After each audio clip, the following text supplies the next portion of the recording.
Oh. Hey guys, how's it going?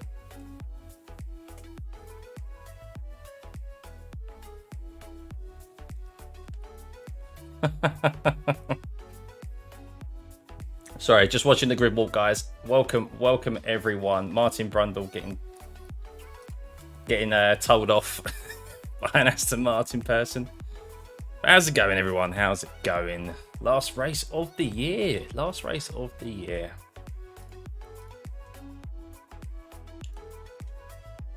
We are definitely live, that is for sure. But yes, welcome. Sorry for the delay. I was coming back from a hospital appointment, so not for myself, for the partner. So yeah, hey Kat, how's it going, buddy? Hey Ace, good to see you. Good to see you. Oh, been a hot week in Perth, in the 30s. Oh yeah, on the other side of the world, it is your summer, isn't it? It is your summer.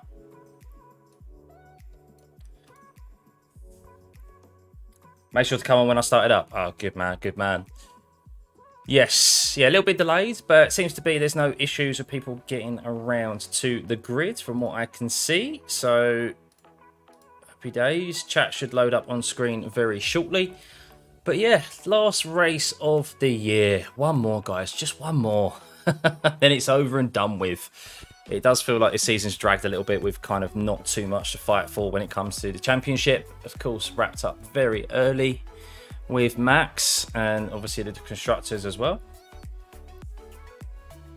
A little bit tired after last night, though, you'll admit. Ah, fair enough. That's what Sundays are for. That's what Sundays are for. Chill days, guys. Right. Let's increase the size of that chat box. I can't remember which one's which. Is that? Oh, that's right. There we go.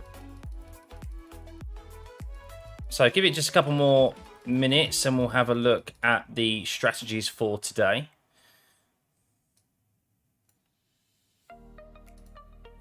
Charles Leclerc, I'm always okay when asked for chat on the grid with Brundle. But yes, so who's ready for what is most likely going to be a boring Abu Dhabi GP? Have we ever had an interesting Abu Dhabi GP apart from kind of when there's been influence from the FIA?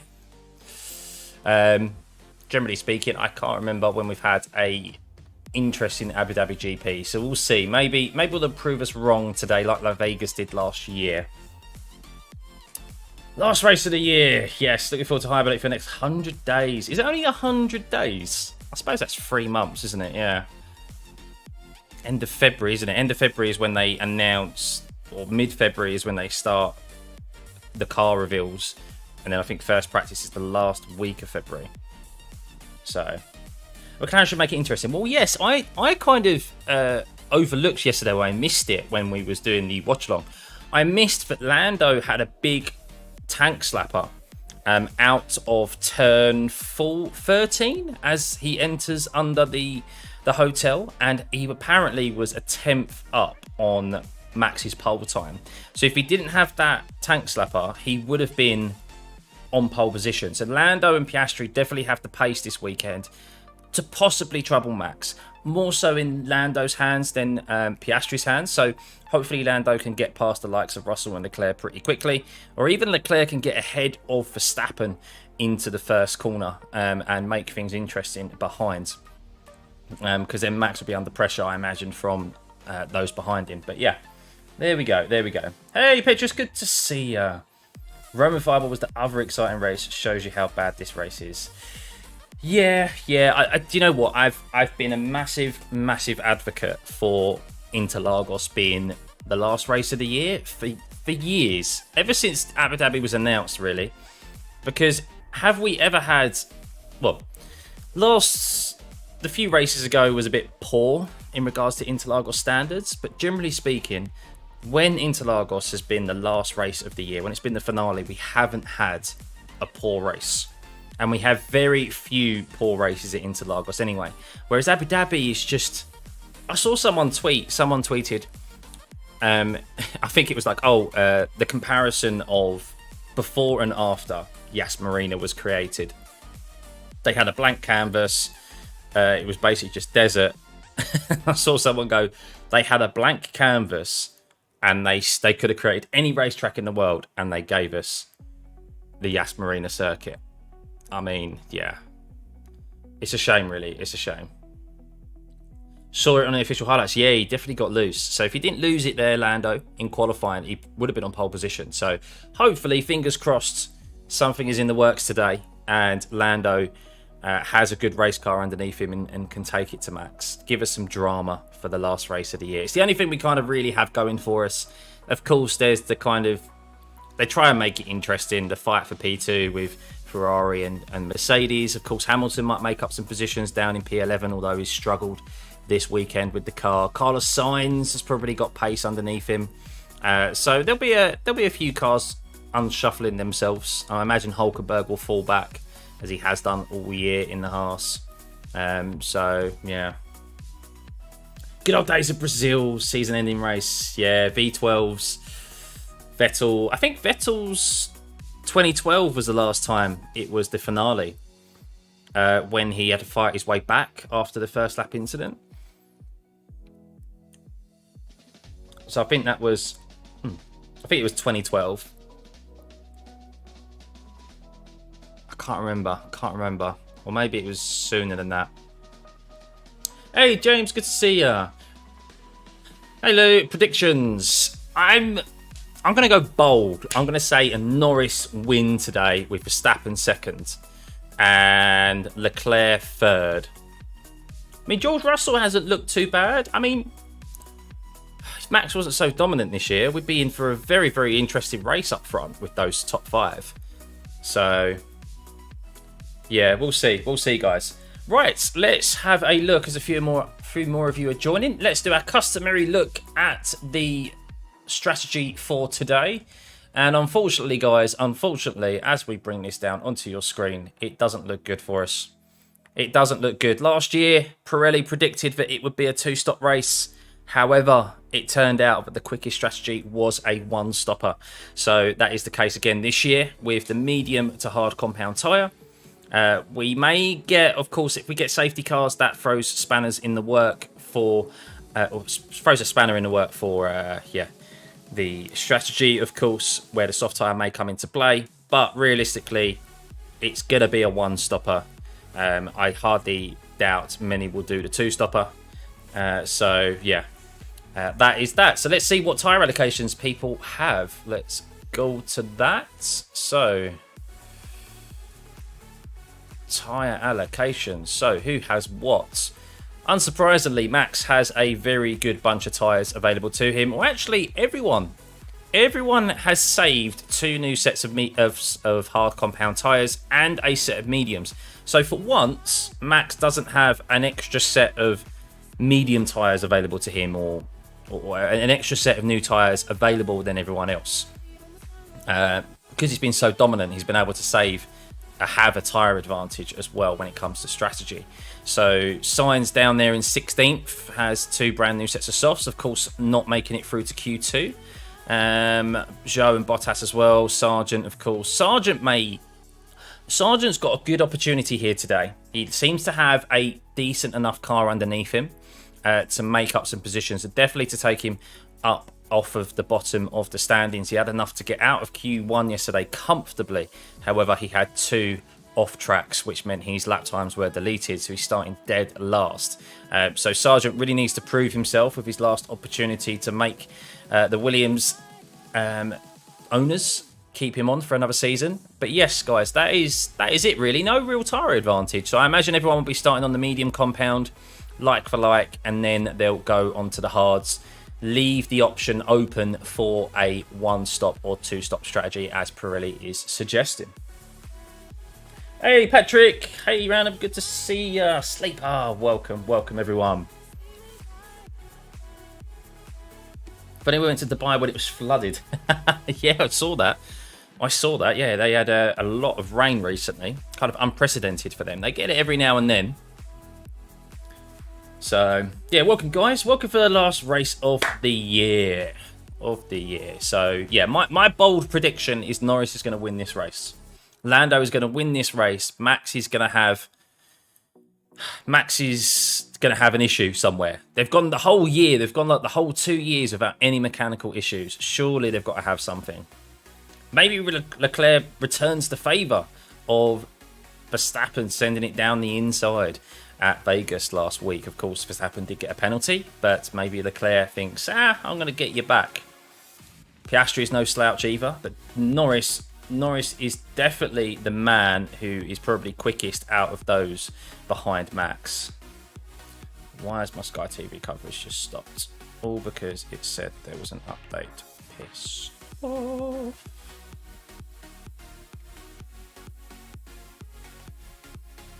It's more of a desperate hope for Norris. Well, yes, I'm always the positive man. I always like to look on the brighter side of life.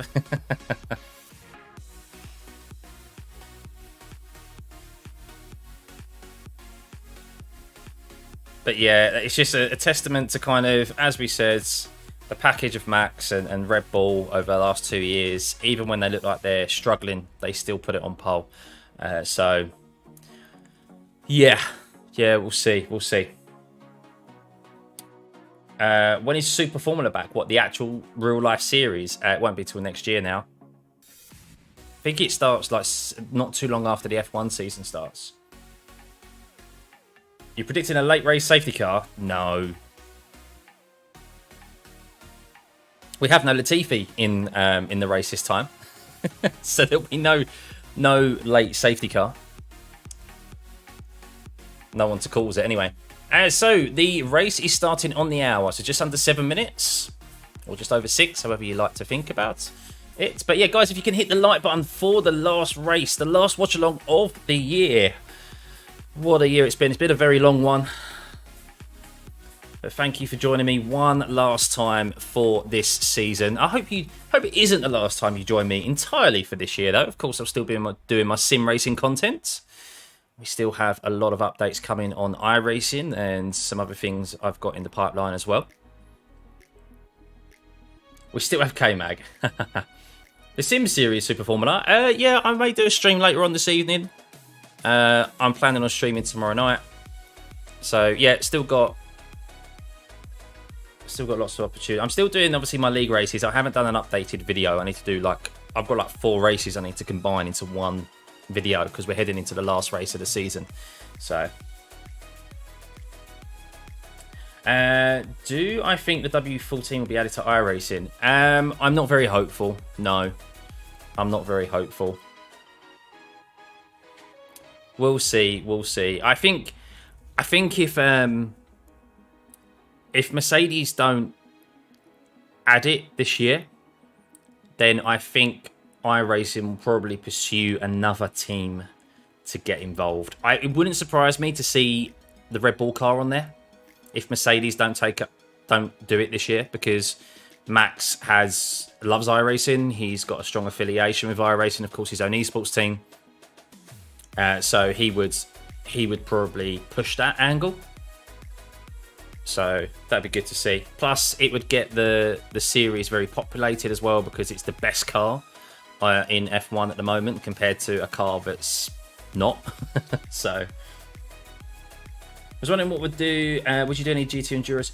I'd love to. Yeah, Ace, I do want to, and I've always said I'd like to do more Enduros. However, it's just tough for me to put time aside at the weekends for those hours.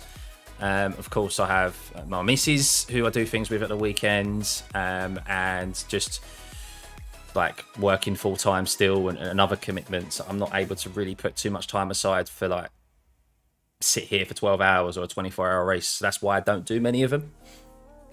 I'd love to do more if I get more time, and especially if this became a full-time job in the future. I definitely would put more time aside for it because it'd be my job.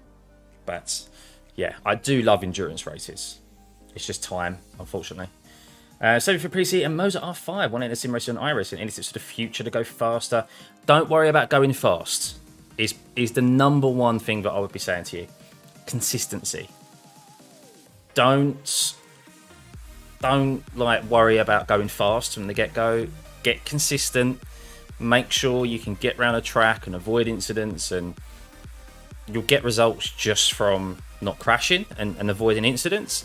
Then you could look at building up speed and qualifying, looking to qualify up front and getting faster. That's the first thing you need to do. Hey Astro, good to see you. Yeah, one last time of the year. One last time. But let me know in the comments below, guys. Thank you for joining. If you could hit the like button, nearly 100 of you in the stream right now, as we only are a couple of minutes away from the formation lap. Hit the like button one last time for this season. We have had a great year, as we have some tyre blankets come off and signs down there going for the alternative strategy, starting on a hard compound tyre, hoping to maybe nick some positions and do the overcut, which he has the potential to do on a lot of drivers there. Plus, as well, maybe goal hang for a safety car, like Perez did last week in Vegas, and we saw how that turned out. He turned a very lowly spot in qualifying into a podium. So, yeah, that's a good strategy, I think, from Sainz there, from Ferrari, rather than going like for like with people. Probably has pace to overtake majority of those ahead of him on the hard tyre anyway. But yeah, everyone as expected on the medium. Albon's isn't showing up what he started on, neither is Sargent, so we get to see theirs. But hey Tom, good to see you. But yeah, we just, a little bit of a personal note, guys. A big thank you to everyone who has subscribed this year and followed me for the first time and discovered me recently. We've just hit over 15,000 subscribers on the channel. Big thank you, guys. You're giving me the opportunity to hopefully make this a full-time profession one day, and giving me the hope that I don't have to look at Excel spreadsheets for the rest of my life on a daily basis. So what next for F1 in 2024 stream? Yeah, possibly. Yeah, I may do some just like F1 related streams, just like some gossips, just have a little catch up, like a coffee and catch up stream, a few streams maybe. Obviously I'll be doing my own sim racing streams as well, so thanks Ram. Albon didn't have tyres yet. Yeah, the Williams are starting, they're not starting with any tyres, guys. But yes, let me know in the comments below, let me know in the comments, guys, who do you think is going to win this race? Who do you think? Are you confident that Max is going to win this? Do you think it'll be someone else? Give me your top three. Give me your top three. That's probably best, because if I say who's going to win, you're all going to put Max, most likely. Let me know who you think are going to be your podium positions for the last race of the year. Pre-testing live streaming chat. Yeah, I'll see if I could do pre-testing. Yeah, we can have a chat and dig for the rumours, of course, that lead up to F1. Max, Norris, Russell, Verstappen, Norris, Leclerc, Max, Leclerc, Hamilton. Ooh, Hamilton down P11. I feel like there needs to be a safety car or something of the like to give Hamilton an opportunity. But, of course, stranger things have happened. Verstappen, Leclerc, Russell. Phil Hamilton comeback. Here we go. On the formation lap, guys. On the formation lap.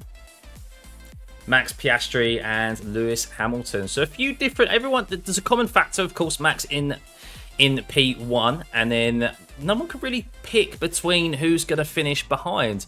And that's the interesting part, is that this season, if we take Max out of the equation, it's been a very, very intriguing, like, season behind Max.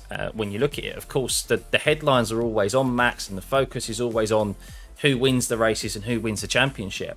But the teams behind have been so close, and it is kind of, if you're not a Max Verstappen fan or a Red Bull fan, it is kind of a shame that he has been so dominant, because we would have had one of the tightest championships we've ever had, even closer probably than what we had in 2021 with multiple teams and multiple drivers. But hey ho, it is what it is. Hopefully it's a bit closer next year at least. Will Logan even finish? Well, yes, they're now on the tyres, so medium tyres for Albon and Sargent. Well, Sargent has an opportunity today to pick up some places. I think the Williams is a good car this weekend. I think it genuinely has some decent pace behind them. Albon's got an opportunity of scoring some points, I think, today. So we'll see. We'll see how they get on. Because the Williams looked very strong in the first two sectors, and then it lost a lot of time in the last sector. So from a race point perspective, or from a race perspective, that is a good Oh no, the bots are back. That's good for them, because if you want to prioritize sectors on this, circuit, you want the first and second sector, because that's where the overtaking opportunities are, and that's where, of course, you want to be able to defend. Being slow in the last sector for qualifying is not great, but from the race, no one ever overtakes in the last sector, so it's good for them. So we'll see. We'll keep an eye out on the Williams and see how they get on. Crash in the first corner? I don't know. We don't have, obviously, the drivers are a bit more accustomed to this circuit than they were at Vegas, and the track layout as well. And the track surface as well is not as is a lot more grippier than we saw at Vegas. We also know to succeed scoring more than 2 points. Well, he's got a great opportunity today. He needs to have a very mature head on him. We've seen Tsunoda in some good points positions and thrown them away, specifically at Mexico. So he needs to keep a cool head. He's not a rookie anymore. He's in his third year of F1, so he needs to, confidently beat Danny Ricciardo. That's kind of his aim today. Yeah, good result for West Ham yesterday. But anyway, enough of football. Enough of everything else. We are only seconds away, guys, from the start of the last race of the 2023 season, Abu Dhabi. If you can hit the like button as we are about to get underway, be much appreciated, and subscribe as well. So here we go. Logan Sargent lining up at the back, and here we go. It is going to be lights out and...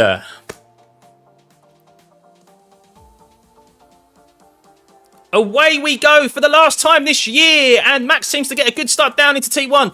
Is he able to get side by side Charles Leclerc? And no, he doesn't. Max leads into T1. Leclerc isn't able to get alongside. It seems to be that everyone has held position thus far as we head down into turn 5. Let's see if anyone makes an opportunity down here. I think George Russell actually has lost a position to Lando Norris, and Tsunoda's lost a couple as well.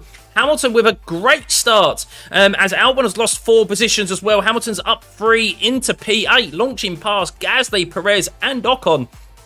And Nico Hulkenberg there. And Charles Leclerc, is he going to come back at Verstappen in the tow? No DRS, of course, until 2 laps. But is Charles going to send it on Max down into turn 6? I think he's had to go around the outside, but Max defends on the inside there and lasts for another corner. But there is one more opportunity as they head down into T9. It's very close between the top 5 there. Already putting out a slight little gap on Tsunoda as Alonso is looking. Hamilton's lost a position to, I think, Ocon or Gasly there, or Perez, one of the two. We'll see the relative update itself very shortly. But Verstappen under extreme pressure at the moment from Charles Leclerc at the start of this race. So as they head into the last sector where not a lot of overtaking happens, let's have a look at the restart on the TV coverage.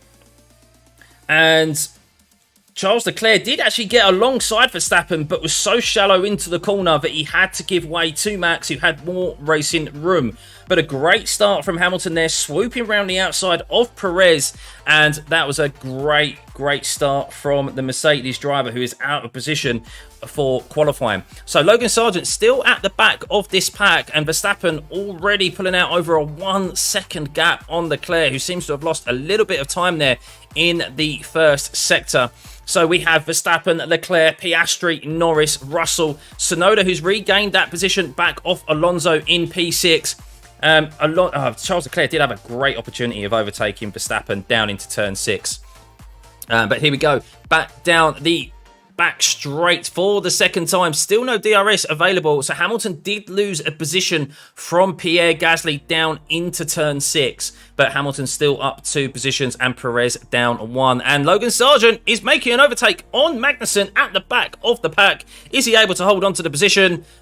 I don't think he is. No. So Magnussen and Sargent went side by side and Magnussen held on to the position. So Leclerc under extreme pressure here from Piastri at the moment. Those McLarens do really need to get past Leclerc if they want to have an opportunity of putting any sort of pressure on Max, because he's already 1.4 seconds ahead. Broken that DRS range of Leclerc. He's the only driver in the whole field at the moment to get out of the DRS. Everyone behind is within a second of that in front. Although, as I say that, Sainz has just lost a little bit of time there. He's regained it on Stroll ahead. Of course, he is on the hard compound tyre.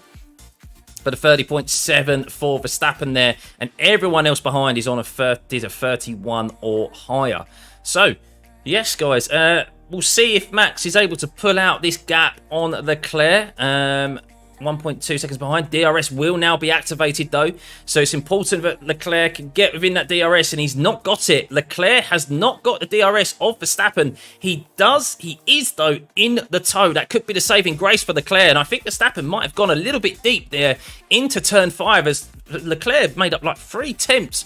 Piastri with DRS activated is able to get close, but not close enough. That toe to Verstappen, saving Leclerc there. We do know the Ferrari is quick in a straight line, guys. So we'll see if Leclerc, who does have DRS activated now, is able to close up on Verstappen. It's important for him not only just to attack Verstappen and get past him, but to defend from Piastri, who is putting on a lot of pressure at the moment. Hamilton's lost another position to Perez, kind of to be expected. Perez will probably make his way slowly through this field. He doesn't do it as quick as Max, but he does do it at some point.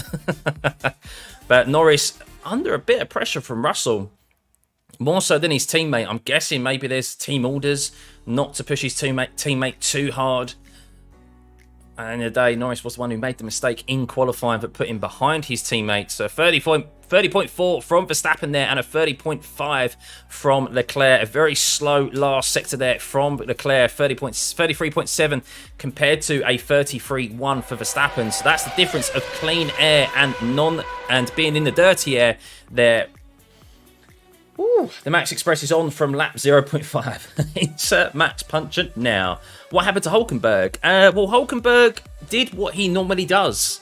He has a terrible start and drops down the field. He's done that X amount of times this year after some decent qualifying sessions, and that's just been the Haas. The Haas is not a good race car. As Norris has got past Piastri, I wonder if that's team orders. That did look a very comfortable pass there for Norris on the Piastri. That's got to be team orders. This early on, got to be team orders. But Leclerc has lost a bit of time on Verstappen, and he's not gaining. He's quick through the first sector, Leclerc, but the last sector here, keep an eye out on that interval between Leclerc and Verstappen. Verstappen just seems to have a lot more downforce and grip through this last sector than Leclerc does. Leclerc is running, I think, a lower wing than Verstappen, but that's been the case of the Red Bull most of this year. Just quicker in a straight line. He's able to run a much higher wing than those behind, and that just makes him much better through the corners.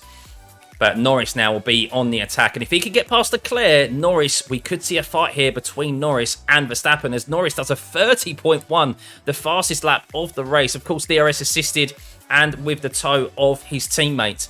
But let's see. Come on, Lando. Come on, Lando. Do I think Hulkenberg will have a 2018 repeat? What happened in 2018? It was 5 years ago now. My memory's not that great. Aston are running different strategies. Probably. Yeah. I mean, Lance Stroll was starting out of position. He started down in 13th and Alonso in the top 10. So let's have a look here. Norris closing up on Leclerc. And I'll tell you what, Verstappen's not pulling away entirely from Leclerc. They are lapping kind of around the same lap time. About 1/10 lap difference between them. That's not the kind of gains that we've seen in the past from Verstappen on the rest of the field. So as we said, if Lando can get past Leclerc, I think Lando has the pace on definitely Leclerc to pull away from him and at least trouble Verstappen. At least I'm hoping anyway. But that kind of seems to be the case. So Sainz up into P13. Keep an eye out on Carlos Sainz because he is on the hard compound tyre. He's on the alternative strategy, going to be going for an overcut, staying out long, and he does seem to have some good pace on those hard compounds as he's chasing down the Aston Martin of Lance Stroll. So at the moment, the big losers in this race thus far are Hulkenberg down 6 positions into P14. We have Albon, who had a terrible start, who is down in 18th position with 4 positions lost, and Magnussen 2 as well. Piastri and Russell are only down 1 position, and then everyone else is kind of a gainer or stayed where they are at the moment. Of course, there's a bit of a DRS train forming as Sargent has got past Magnussen because Magnussen is into the pit lane. Does Magnussen have damage? Does Magnussen have damage? Is that why he's coming into the pits?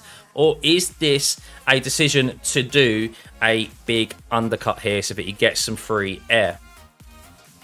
So Leclerc is staying ahead of Norris, who has just only been able to maintain DRS. So you can see that the top 3 or the top 4 lapping pretty consistently and around the same lap times. 30.5 from Max last time around, 4 from Leclerc and Norris and Piastri. So the top 4 are lapping consistently. However, Verstappen is importantly enough ahead of that all-important DRS from Leclerc. Greetings, John. Good to see you. Welcome back, buddy. Welcome back. And welcome back to everyone who is tuning in for this last race of the season. We have over 200 of you in the stream right now. If you can hit that like button and get us to over 100 for the last race of the year, it'd be much appreciated. What a year it's been. I feel like it's been a very, very long year, guys. Don't know about you. Don't know about you. But yeah, it's... At the moment, we have a bit of an intriguing race going on with Leclerc, Norris and Piastri. Piastri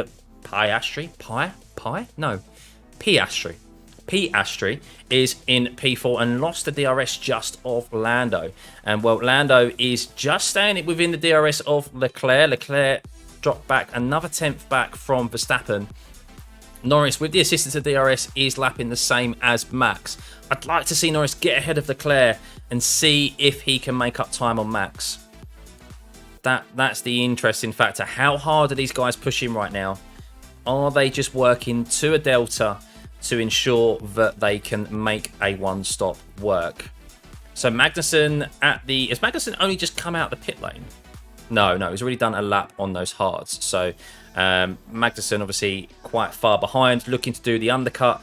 That's a long way to go for the hard tyres. Maybe he's committing to a 2-stop race. But to go 52 laps on a set of hard compound tyres probably indicates that he's going to do a 2-stopper. Hey Cobra, good to see you. Morning, Monique. Just woke up in Miami. Wow. Maggie is too far behind. Yeah, I think he had a long pit stop. It must have had some damage.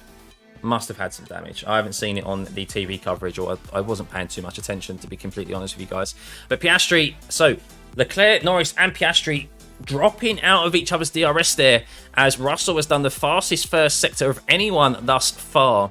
Of course, he does have DRS. Hamilton there, down in P10. So we do have a bit of a DRS train at the moment.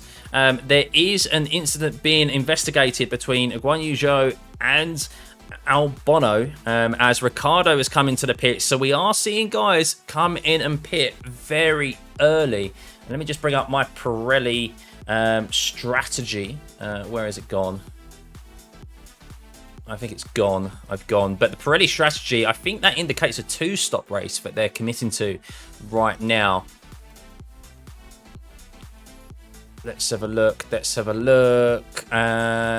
So they were predicting for a 2-stop race, pitting between lap 12 and 18, and then using 2 sets of hard compound tyres. So yes, I think that with Ricciardo pitting as early as he is and Magnussen, they are committing to a 2-stop race, which is interesting. We'll keep an eye out on that one, guys. We'll keep an eye out on that and see if it works. But we won't see the guys doing one-stoppers pitting on these medium compound tyres until around lap 24, 25.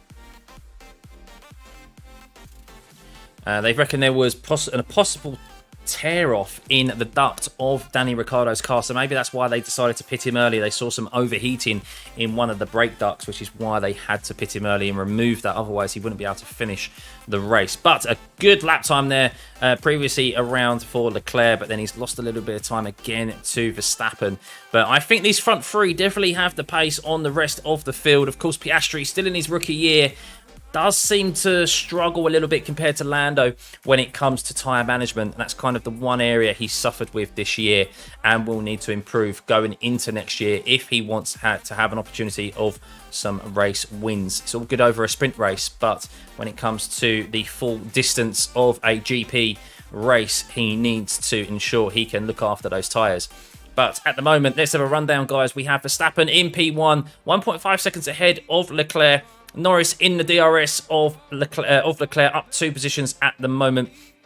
Piastri down one position in P4, so is Russell. Russell very close to Piastri here, actually. Let's stay on board with these, as Russell does have DRS and is less than 3 tenths behind Piastri. He may have an opportunity of going side by side down into turn 9. Is he going to get the move done before even turn 9? And I think George Russell has. George Russell making moves. Oh, no! No, he's gone deep, and Piastri's been able to maintain the position there and do the cutback on George Russell down into turn 9 and maintain that position for just a little bit longer. And, well, we thought George Russell had the move done, but by getting ahead of Piastri there with DRS, most likely went long and deep into turn 9, and Piastri was able to just keep a tighter line and maintain that position for another lap longer. And all the while they went side by side, that increases the gap between Piastri and Norris. And also allows Tsunoda to just creep within the DRS of George Russell there, where he did, and then he's just lost it. And there's still a DRS train behind Yuki at the moment between Alonso, Gasly, Perez, Hamilton, Ocon, and Stroll. Maggie did undercut Sarge because he is 19 seconds behind Sargent. Pit loss is 20 seconds. Good.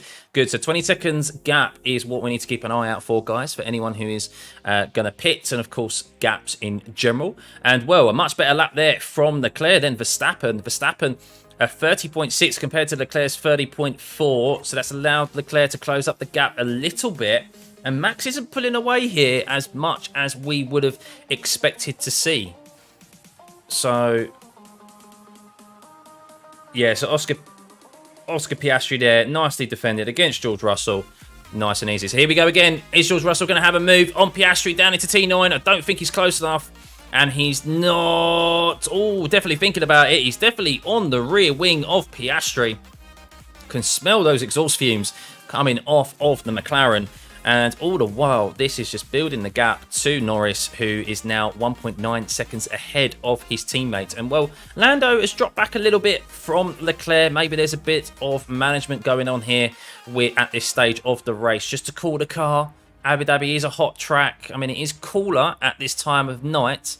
But while Piastri and Norris have been fighting, look at the gap closing between Tsunoda and Russell. Tsunoda now has DRS on the Mercedes of George Russell. And, of course, there is, I imagine, some management happening behind them just in the DRS at the moment. Just waiting for anyone to make a mistake. So we'll see what's going to happen. But Piastri now 2 seconds behind Norris. Let's see if Russell's going to have an opportunity here. 6 tenths behind Piastri. He's got DRS. He's less than 4 tenths now behind Piastri. Is he going to have a move down into turn 6? Is he going to have a lunge? There goes George. No, staying tight. How much rear traction is he going to get? Tucked up behind that McLaren out of the chicane of turn 6 and 7. And I think this is a done deal for him. He's less than 2 tenths behind. He's going to have this move done before they even get into turn 9 this time around. So it's taken him 3 opportunities. If he keeps it good on the brakes, he should be able to keep Piastri behind.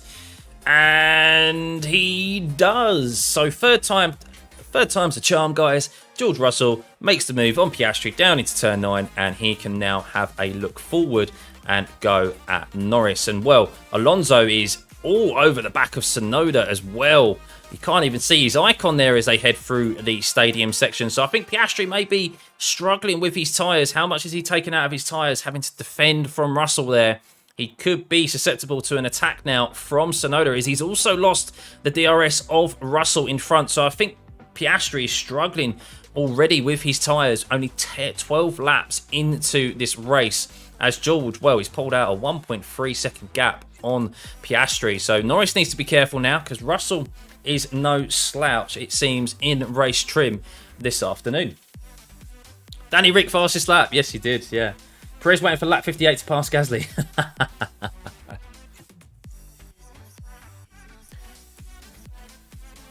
But a good overtake there from George Russell. Got the move done before they headed down into turn 9. Good traction out of the chicane. And yeah, it was a nice, easy overtake for him. So, interesting, guys. Interesting. Let's have a little bit of a run through the grid. If you can hit the like button while we do so. Thank you for joining us for this last race of the year. Let's get it to 100 likes, guys. Come on. Come on. Thank you for the subs recently as well from Sans and Vincent. Thank you, guys. And anyone else who has subbed in the meantime. Right, so let's have a look. So Verstappen is not pulling away from Charles Leclerc. Norris is backing off of Leclerc. So is this tyre management from Norris? Or is it... Oscar, how's the tyre? Travelling a bit, both axles. Front right's not great. Rear is the biggest issue, is what Oscar was reporting to his engineer there. But intriguingly, Norris falling off of Leclerc at the moment. So is this tyre management? Verstappen reporting the front tyre is slowly getting a bit hurt as well. Leclerc, as Alonso dives into the pit lane, he is the first out of the top 10 to go into the pits. Where is Alonso going to rejoin? That is the interesting part. So he's going to come out behind Sargent. And Alonso is going to go for the undercut. So now this indicates that it's a two-stop race. It's not a one-stop. I'm not sure if these guys are going to be able to maybe take it. I mean, the top guys might be able to do a one-stop, but I'm not sure the other guys will be able to. No mods here today, unfortunately. I'm doing it myself. Hard to definitely the right tyre. Yeah, I think this is edging towards a two-stopper. That's what it's looking like.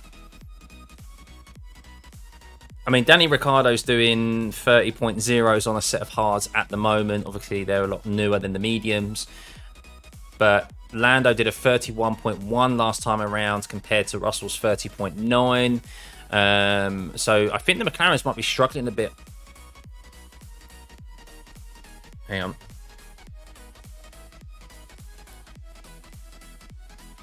Just listening to the TV coverage. So they're saying that George Russell doesn't have to look after the tyres anymore through turn 3. So George Russell is going quite well. Obviously, Leclerc is a much better lap time that time around as Piastri dives into the pit lane to get off those medium compound tyres. So this is definitely a two-stop race. Don't see them taking a hard compound tyre 45 laps.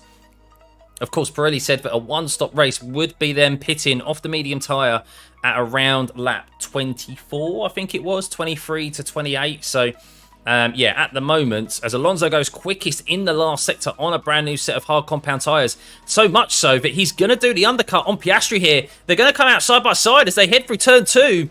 And, well, Alonso with a set of hard compound tyres that are up to temperature. How much grip is Piastri going to have out of turn 5 here? As Alonso is going to have DRS, and Alonso is going to do a mega undercut on Piastri here. He was around 3 positions behind Piastri when he came into the pit lane. And, well, keep an eye on Alonso there on Piastri. Is he going to be able to get an overtake done down into turn 6? Piastri, of course, is still going to be vulnerable down into turn 9 as well. He might not have as much grip with colder hard compound tyres just out of the pit lane compared to Alonso. Let's stay on board with this as Alonso does the fastest first sector of anyone thus far. 0.3 seconds behind Piastri. Is he going to be able to get past him? Or does the McLaren just have enough? Here we go, down into turn 9. And Piastri just holds on to the position. And, well, hopefully Piastri, now that's really him being vulnerable as Norris comes into the pits, as does George Russell as well. So we are going to see a two-stop race. That's interesting for us viewers, guys, because a two-stop race is a lot more interesting than a one-stop, let's be honest. But Piastri should be able to pull away now from Alonso. He should have enough once those tyres come up to temp. But yeah, Russell and Norris they're very close. And I think Russell's jumped Norris in the pit lane. Russell has got ahead of Norris. Oh my days. Russell and Norris.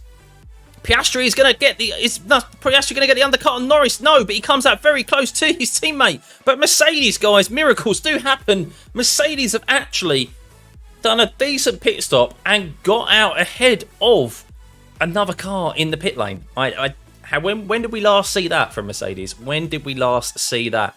But wow, what a pit stop there by the Mercedes team. Whether it was a slow pit stop by Norris or not, doesn't matter. The fact that Russell's been able to get ahead is substantial here, and especially for Norris. But Norris might make quick work of Russell as he's all over the back of him and will have DRS. However, Russell does have DRS on Sargent ahead. How much is Sargent going to cause an issue here to Russell as they head down into T9? And Russell stays behind Logan Sargent, which is going to hurt him just a little bit. But yeah, it was a slow stop there. Both left tyres from Lando Norris meant that they had a 5.1 second pit stop time compared to the Mercedes, who had a 2.9 second there. So that was a 2-second difference in pit stop loss there. And Russell has got ahead of Sargent through the last sector, which has given him just a bit of breathing space from Lando, who does get past Sargent as he dives into the pit lane. But that has importantly put 1.7 seconds between Russell and Norris. So up ahead, we have Verstappen and Leclerc. 2 seconds a difference at the moment between the front two. Yuki Tsunoda in P3 at the moment. Perez in P4. There couldn't be another safety car, could there? There couldn't be another safety car where he benefits from that, as Hamilton has just come out of the pit lane onto the hard compound tyre as well. He maintains position ahead of Ocon. Seems to be there's a turn 6 incident between Gasly and Hamilton, causing a collision. So I'm watching the onboard now.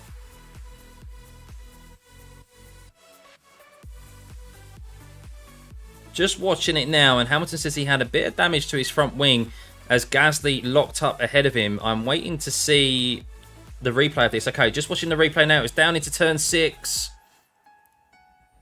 And Gasly... Oh, wow. So Gasly massively locked up, and Hamilton just carrying through the corner, tapped the rear of Gasly's car. And I think actually he's taken a bit of... Gasly's rear off of his car rather than his front wing. It's a difficult one there. It's a difficult one because Gasly did have a big lock up there. So we'll see if they see Hamilton at fault for that. But look at that. Some purples all over the gap here as Ocon is fastest in the middle sector, as Norris is fastest in the first sector. Piastri ahead of Albon. So Russell is 1.8 seconds ahead of Norris as he maintains the position there, as Verstappen has dived into the pit lane. Where has Verstappen come out of? So Verstappen has maintained position on George. George is now 4 seconds behind Verstappen. So is Leclerc gonna respond? Are the Ferrari team going to bring Leclerc in and respond to that of Max Verstappen, or are they going to extend this first stint? Very similar to how it was a week ago in Vegas, guys. But I'm not sure if Leclerc has the pace on this medium compound tyre. We'll see. He does now have some clean air, and we'll see how quickly he can go. Of course, Sainz is ahead of Verstappen at the moment. So maybe Sainz can come into play here and be a bit of a rear gunner for Leclerc and just try and hold Verstappen up as much as he can with that alternate strategy. No, Leclerc responds. Leclerc does respond. Ferrari do bring him in, and we'll see if Ferrari can have a decent pit stop here.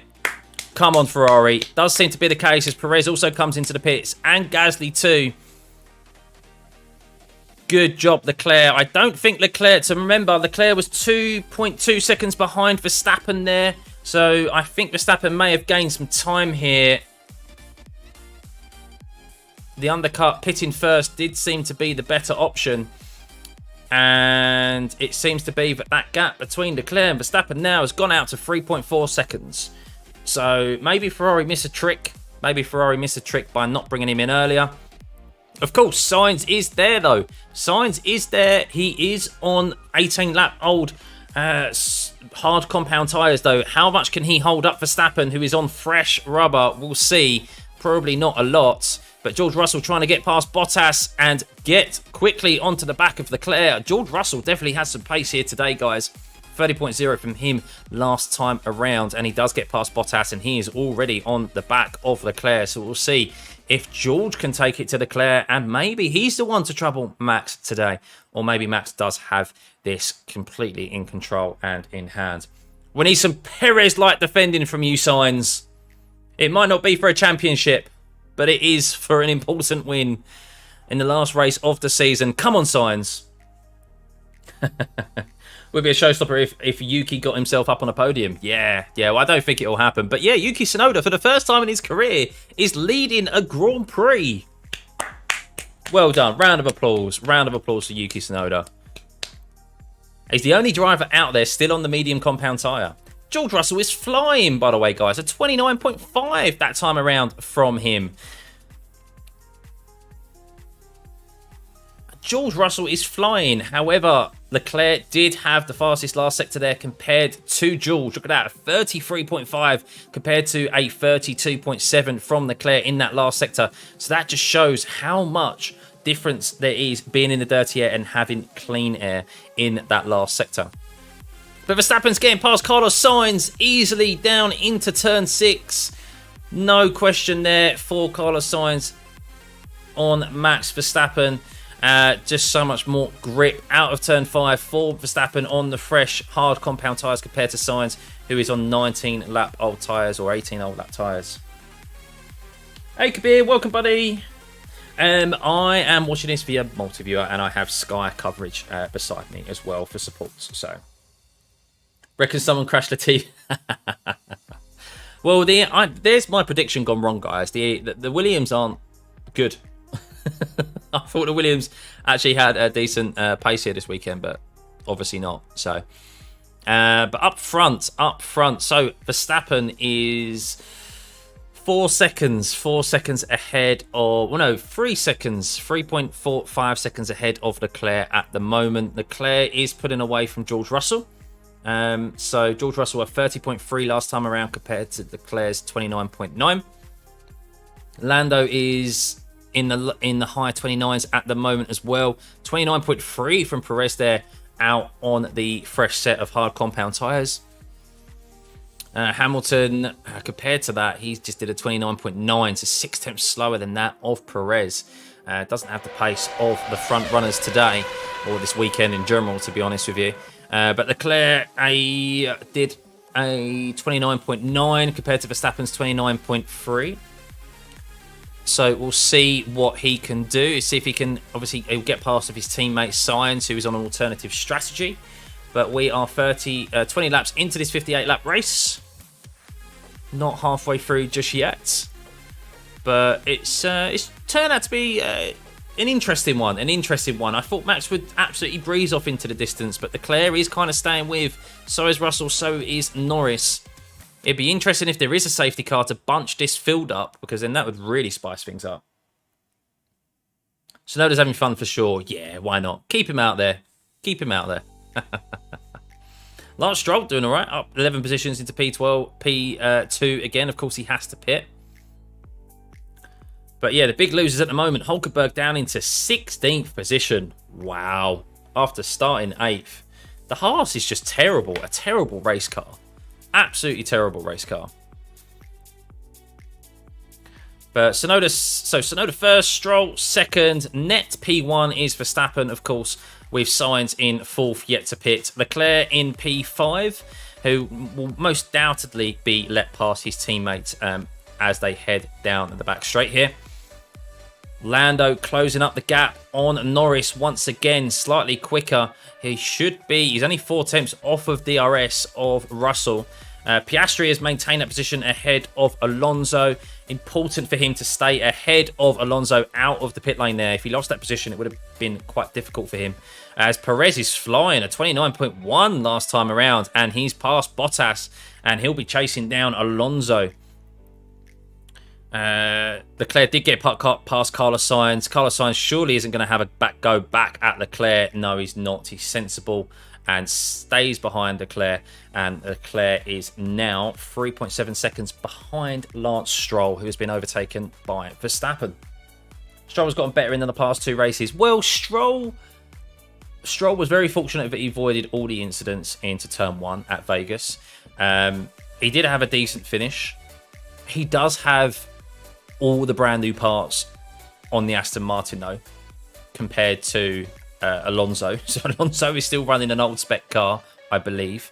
So yeah, he should be outperforming Alonso. However, Alonso is still doing his best and just still showing his talent, but he's not that much slower than Stroll, and has even had better results than Stroll, especially in Brazil, and better qualifying performances than him.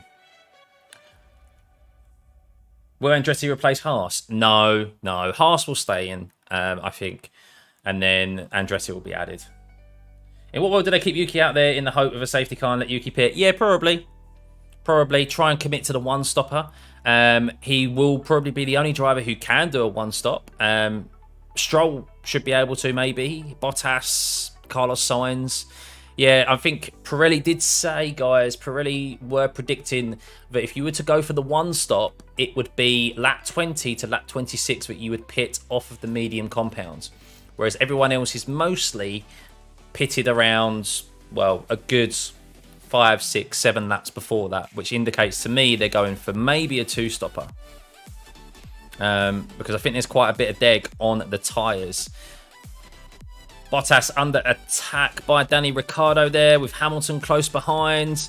And is Hamilton going to get past Bottas down into turn 11 or have an opportunity down into turn 12? No, he's not. He's not. Who'll be driving for Audi? No, I have no idea. I have no idea. As Yuki comes into the pit lane out of P1. And we'll see where he comes out. He's probably going to come out ahead of his teammate, maybe, if they've had a good stop. Seems to be a little slow from the AlphaTauri team. But Norris is in the DRS of Carlos Sainz now. And Leclerc now has clear air between him and Verstappen. A 4.4 second gap between Leclerc and Verstappen. Interestingly, Leclerc and Russell lapping at the same time at the moment, as Norris in the DRS of Carlos Sainz going to make an easy pass here as they head down into turn 6. Perez on the back of Alonso now as well, who has been flying. He'll be surely having a go at Alonso next lap around. Alonso does have DRS as Hamilton gets ahead of Bottas down into turn 6. And well, Tsunoda's come out behind Bottas and his teammate. I think it was a bit of a slow stop for Yuki, so that's why he's come out behind there. But he will be going probably to the end of this race, so he will make up positions as maybe other teams' tyres fall off, as he has a go at Bottas down into turn 9. Good move, Yuki. Good move. He might even be having a go at Hamilton with how much he struggled this weekend. We'll see on much fresher tyres. Does Bottas have brain because he's now last?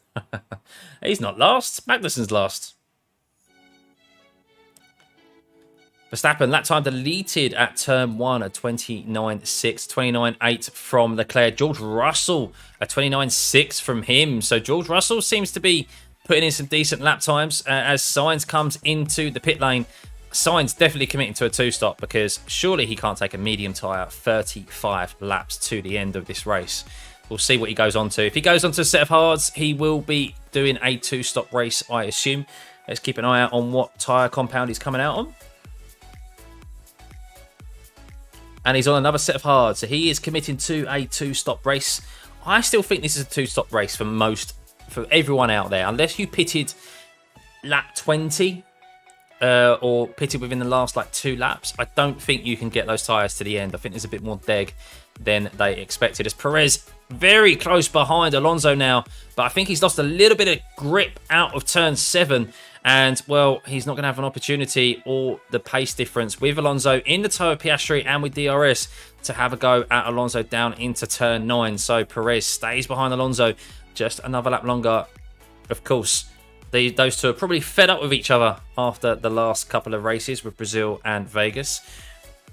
I think Alonso did have a brief battle with Perez. K-May doing a 17-lap hard stint. Very confusing. Yeah, I don't know about that. I don't know why they've done that. Strategy, maybe.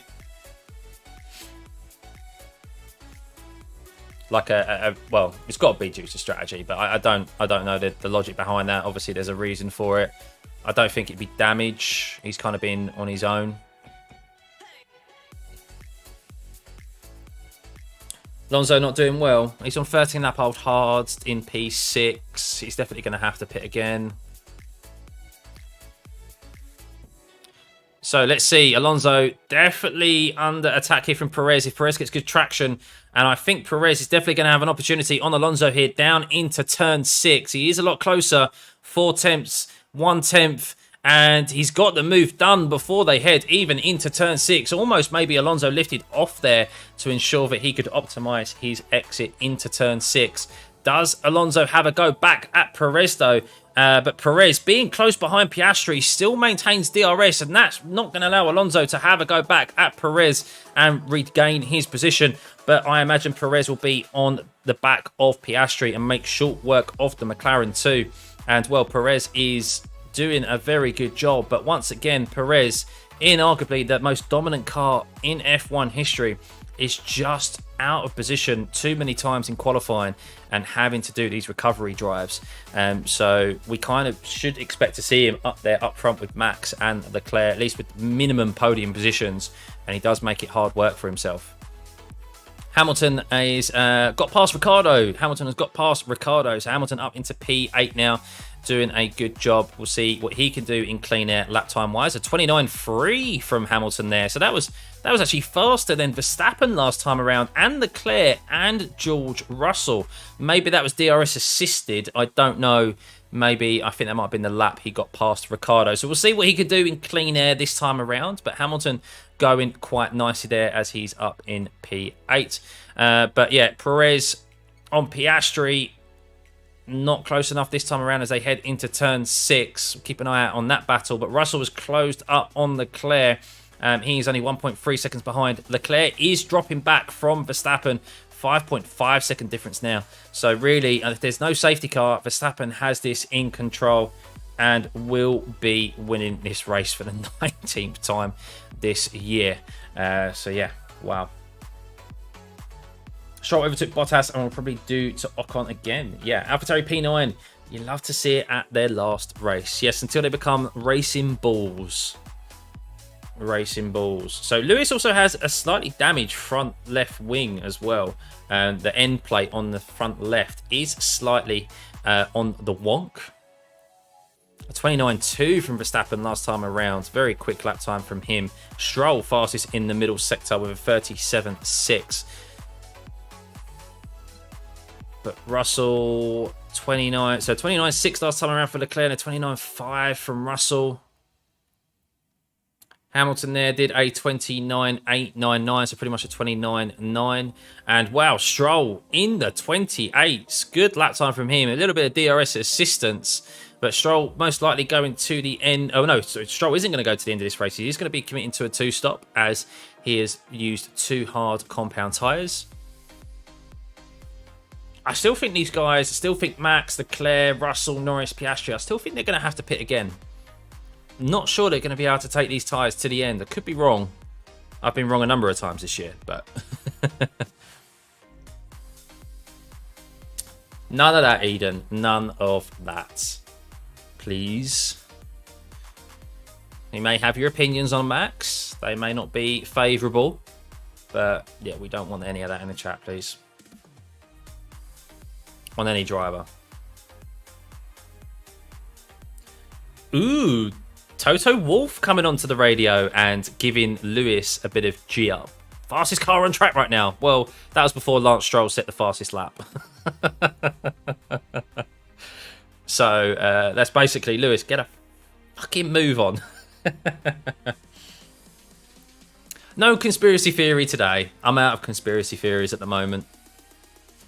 I think most are kind of done with this season, to be honest with you. Most drivers, they probably would have liked to have called it an end to the season last week in Vegas rather than head over to Abu Dhabi. But hey ho.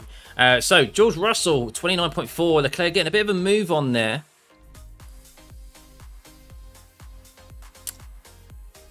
Norris, how's Norris getting on? Norris, 29.4. So Perez is closest, a lot closer now to Piastri. So let's see if he has a go on Piastri down into turn 6. Don't think he's going to be able to. I think he'll aim to maybe stay very, very close behind Piastri. Oh no, he's had a go. Perez has had a go on the brakes into turn 6 on Piastri. And wow, he's got the move done. But Piastri does have DRS. Is he going to be able to come back at Perez? But I think he was caught out maybe a little bit by that move by Perez down into turn 6. And Perez, with some great overtaking move there, has maintained a position back down into turn 9. And he is ahead of Piastri. And wow, he came for about 6 tenths back for Perez and did Piastri on the brakes. I'd like to see a replay of that one, of exactly how far he came back. Maybe it was kind of vice versa last week, where Perez didn't expect Leclerc to come from as far back as he did, and Piastri just didn't cover the inside, or maybe Perez did go round the outside. Let's keep an eye out on the TV coverage, only a couple of corners away, but that will allow Perez to have some clean air, who did a 28.9 last time around, fastest lap of anyone last lap. Of course, DRS assisted and the toe, but he'll quickly be chasing down Norris. He has some pace today, Perez, in that Red Bull. So just watching the replay now, and Perez came from quite far back, actually. And he sent it on Piastri. But Piastri was very kind. Piastri was kind of very kind, to be honest. But a great move on the brakes by Perez. And yeah, Piastri didn't kind of really fight it.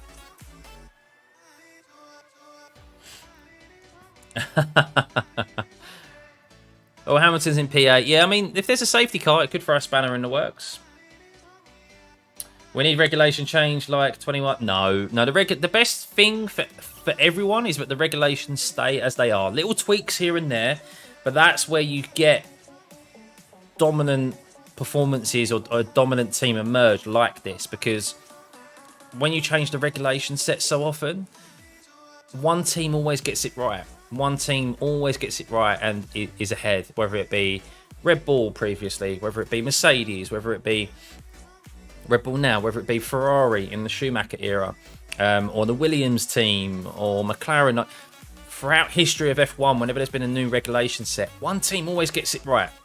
One team always is just that far ahead of everyone. And then by the time everyone catches up, and we actually have some decent racing and like multiple teams going for championships, the regulation set changes again and we go back through that inevitable cycle of pure dominance from a team. So best bit to do is leave it as it is.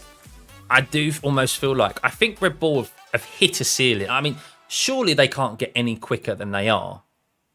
I think genuinely the other teams will catch up. I think Red Bull have like nailed it so well out of the box. I don't think they can extend their gap any further than it currently is. I think it will close up. And yeah, hopefully that is the case next year. Obviously, they're still the team to beat, and I still expect them to maintain a considerable margin on the other teams. But hopefully it's not as dominant as it has been this year, because, I mean, 19 wins for any driver, no matter who you support, is too much in a season. That's too much, especially in the manner in which they've done it. I mean, how many has he truly had to fight for this year? Like, I don't know, 3? Would you say 3 of those he's truly had to fight for this year? That's a lot for any driver and team. So, and he could have quite comfortably have won probably nearly every race this year. Law of diminishing returns, Pareto principle. Ferrari friends, Sainz going to the pits. So yeah, Sainz coming into the 2-stop. So let's have a little catch up on the gaps. So Verstappen 6.7 seconds ahead of Leclerc now. He is extending that lead, unfortunately, for most of us tuning in and hoping for something other than a Max Verstappen win today. Thank you, Mauricio. Thank you for the sub. And Kabir, not too long ago as well. And anyone else who's subbed in the meantime. Russell out to 2.2 second gap now. Norris has closed the gap a little bit. It's only 2 seconds behind George. And we have Perez looking to close down that gap on the front three, or on Leclerc, Russell and Norris at least, as Piastri is falling off of the pace quite a bit, lapping in the low or mid 30s at the moment. Hamilton at 30.1 last time around. He is catching Alonso. He is slightly quicker, so we could see Hamilton versus Alonso in a few laps time, guys. Because the ground effect era, Red Bull will stay ahead. Yeah, well, they will. They've got a massive advantage. The cost cap penalty had nigh on no effect on them because of the big advantage that they had already.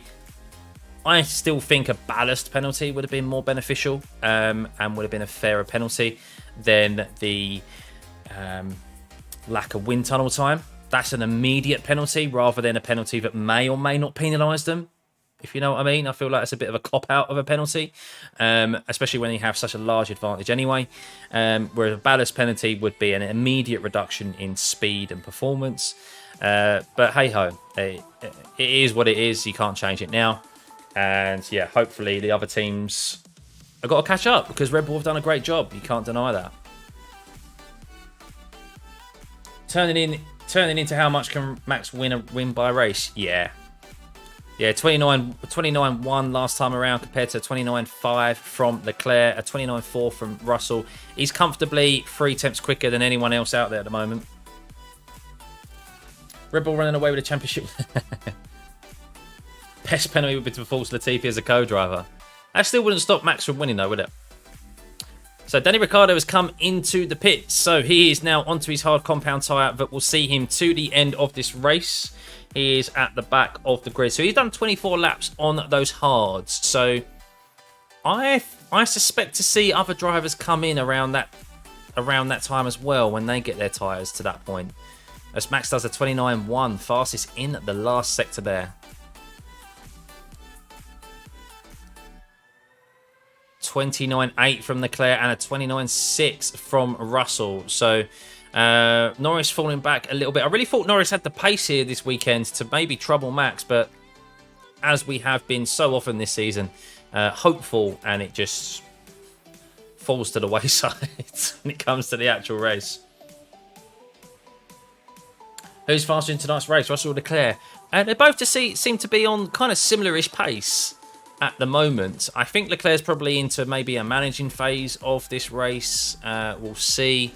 I mean, he's definitely not got the pace to stay with Verstappen. I mean, he lost 7 tenths last time around. I mean, barring a safety car, Hamilton,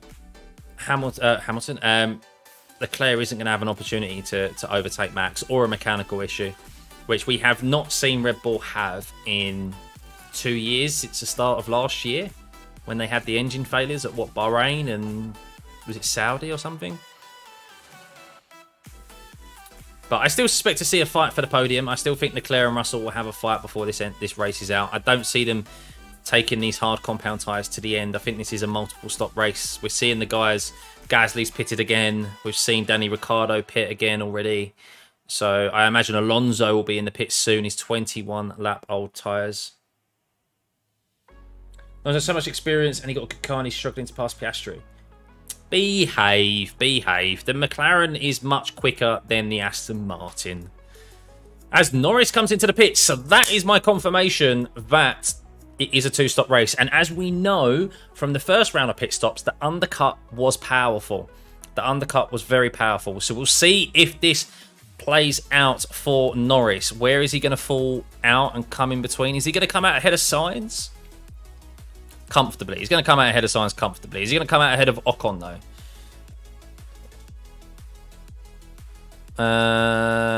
He is going to come out ahead of Ocon. So keep an eye out on Norris. He was 2 seconds behind Russell and 4 seconds behind Leclerc. We know the undercut is powerful. So will Ferrari and will Mercedes respond?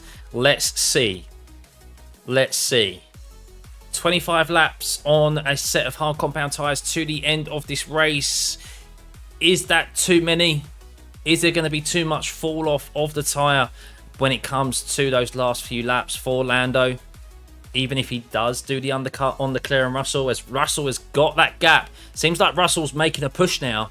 Seems like Russell is definitely making a push on Leclerc and closing that gap. So maybe that tyre management phase has come to an end and he is pushing to catch Leclerc. Or maybe this is Russell coming into the pits to respond to the stop of Norris. Let's see as they head round the last corner. And it is.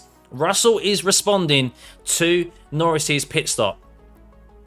So, importantly for Norris was able to get ahead of Ocon. So we'll see if this plays out for Lando.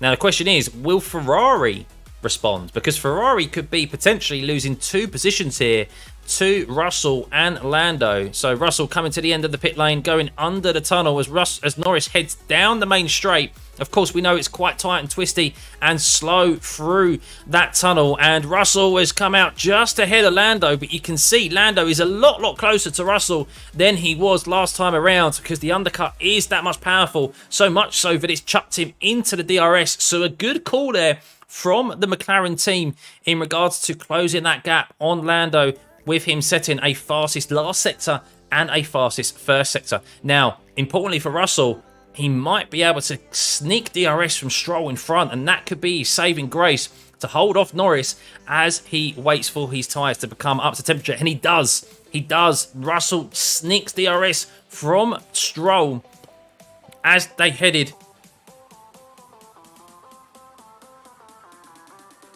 And then Russell was asking about making a one-stop, and he said the tyres felt reasonable, and Mercedes went, we can't do that, as Norris sets a fastest second sector. He is all over the back of Norris. Norris is already all over the back of Russell. Russell needs to get ahead of Stroll, and well, Leclerc, 2 laps after Lando Norris made a pit stop, 1 lap later after Russell is coming into the pit lane.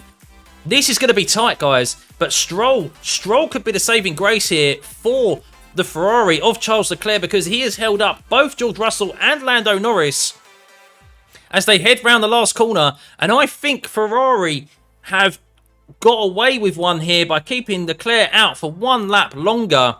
And they have. Lance Stroll, always a saving grace for the Ferrari of Charles Leclerc, because George wasn't able to make the undercut work on the Ferrari and Lando either. But Lando there with DRS assistance, fastest lap of the race, and the Aston Martin of Lance Stroll. But George already all over the back of Stroll. This is surely just a matter of time as they head down the main straight here. I'm sure Norris will have a look at getting past Stroll as well.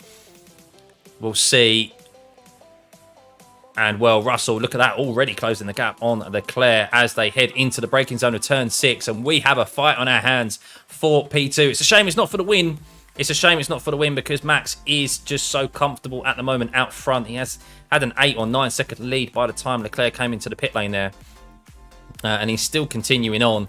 Perez is in currently P2. If there's a safety car right now, he'll benefit once again 2 weeks in a row for a safety car by pitting and probably maintaining that P2 position. Never thought I'd say it, but thank you, Lance Stroll. I don't think anyone's ever said that before about Lance Stroll. Guys, if you could get us to 100 likes as we get Piastri and Alonso come into the pit lane. Norris has been held up by Stroll once again during this lap. He hasn't been able to get past him. And Russell has been able to form a gap and breach a gap between him and Stroll. This means that he is not going to have DRS when Norris gets past Stroll. And Russell is just outside of the DRS of Leclerc. So, and I think importantly for Leclerc, he might be able to get DRS from Tsunoda as well.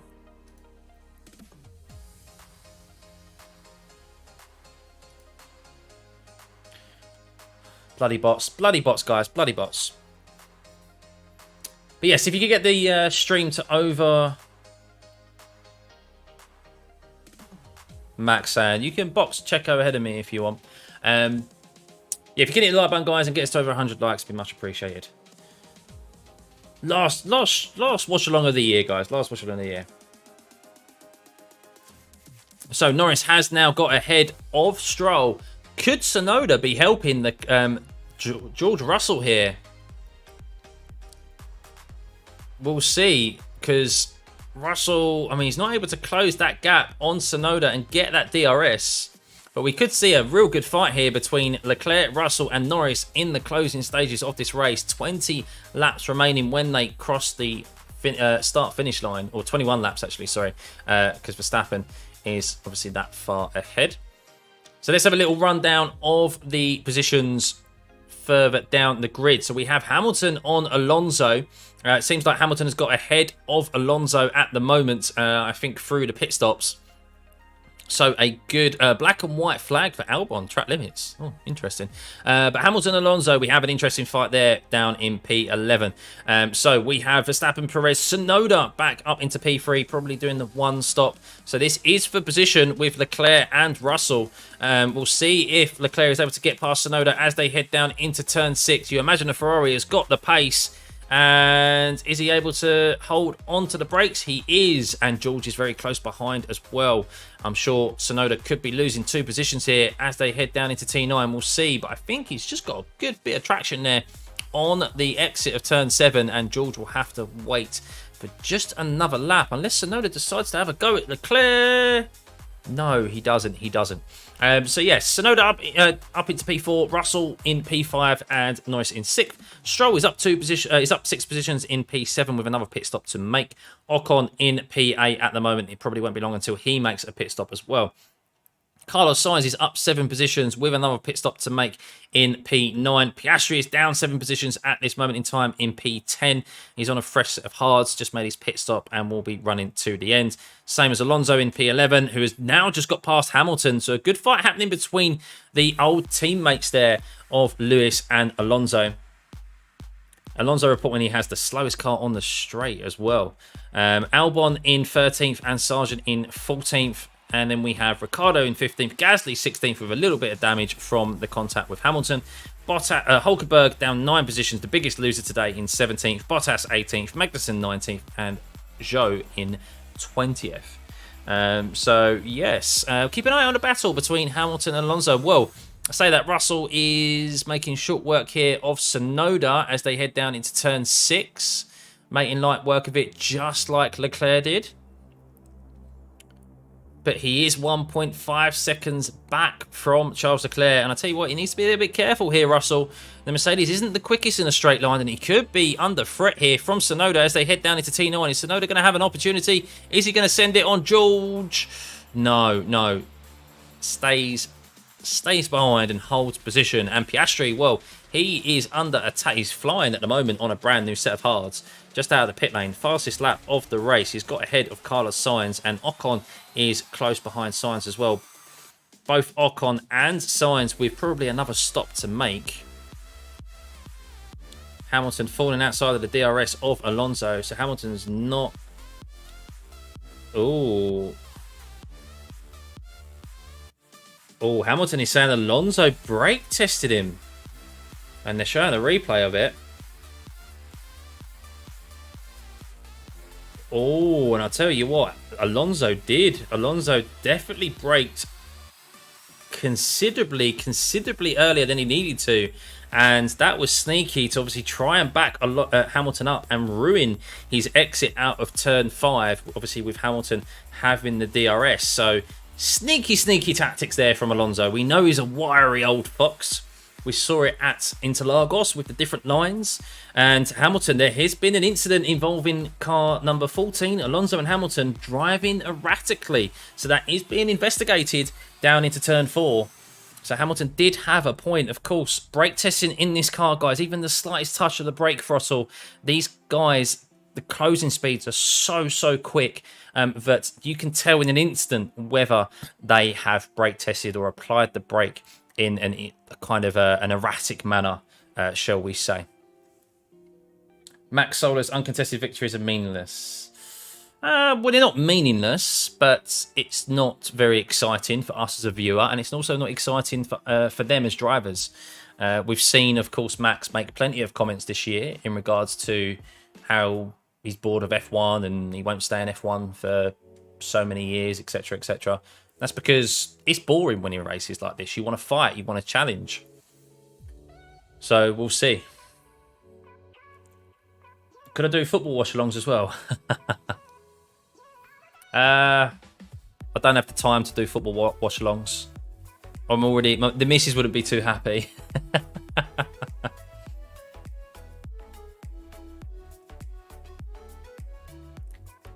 Maybe in the future if I get more time. No further investigation between Alonso and Hamilton. Ooh, I think Alonso's got off a little bit lightly there. He's got off a little bit lightly.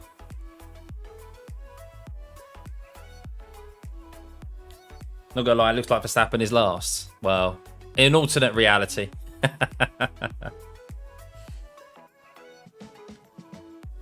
Sorry, I was saying, yeah, maybe if I get a bit more time, and if this became a full-time job, I might be able to set up a separate channel and do football watch-alongs as well. I do like my football. Alpha is not happy because P18 and 19 on their last race. Yeah, well, it's technically always been Sauber. It's just got the Alpha badge on it, isn't it? Will Ferrari take P2 in the Constructors? As it stands, they would. Because Leclerc is ahead of Russell and Sainz is ahead of Hamilton. And Sainz is in the points. Leclerc is obviously one position ahead of Russell.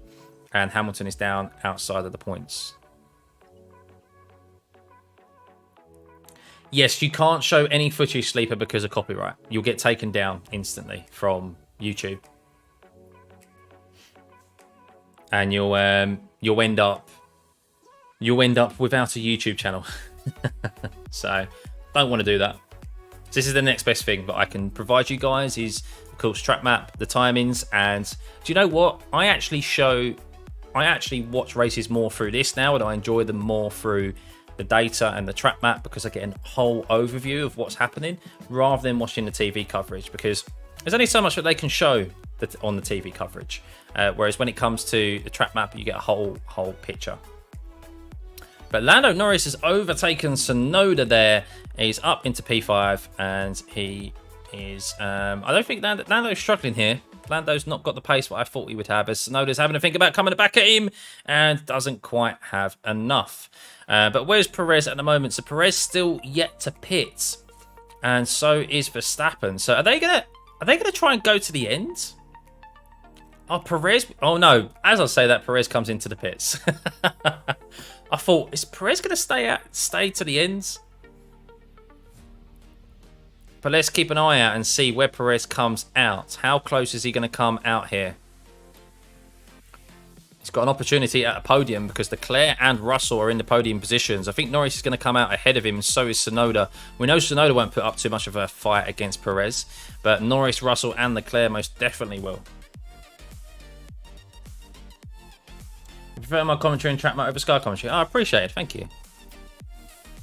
I try my best. It's a bit of an alternative track. I like the fact that we are able to have a back and forth as well. You guys can ask me questions. I can give you my very poor opinions and takes on things.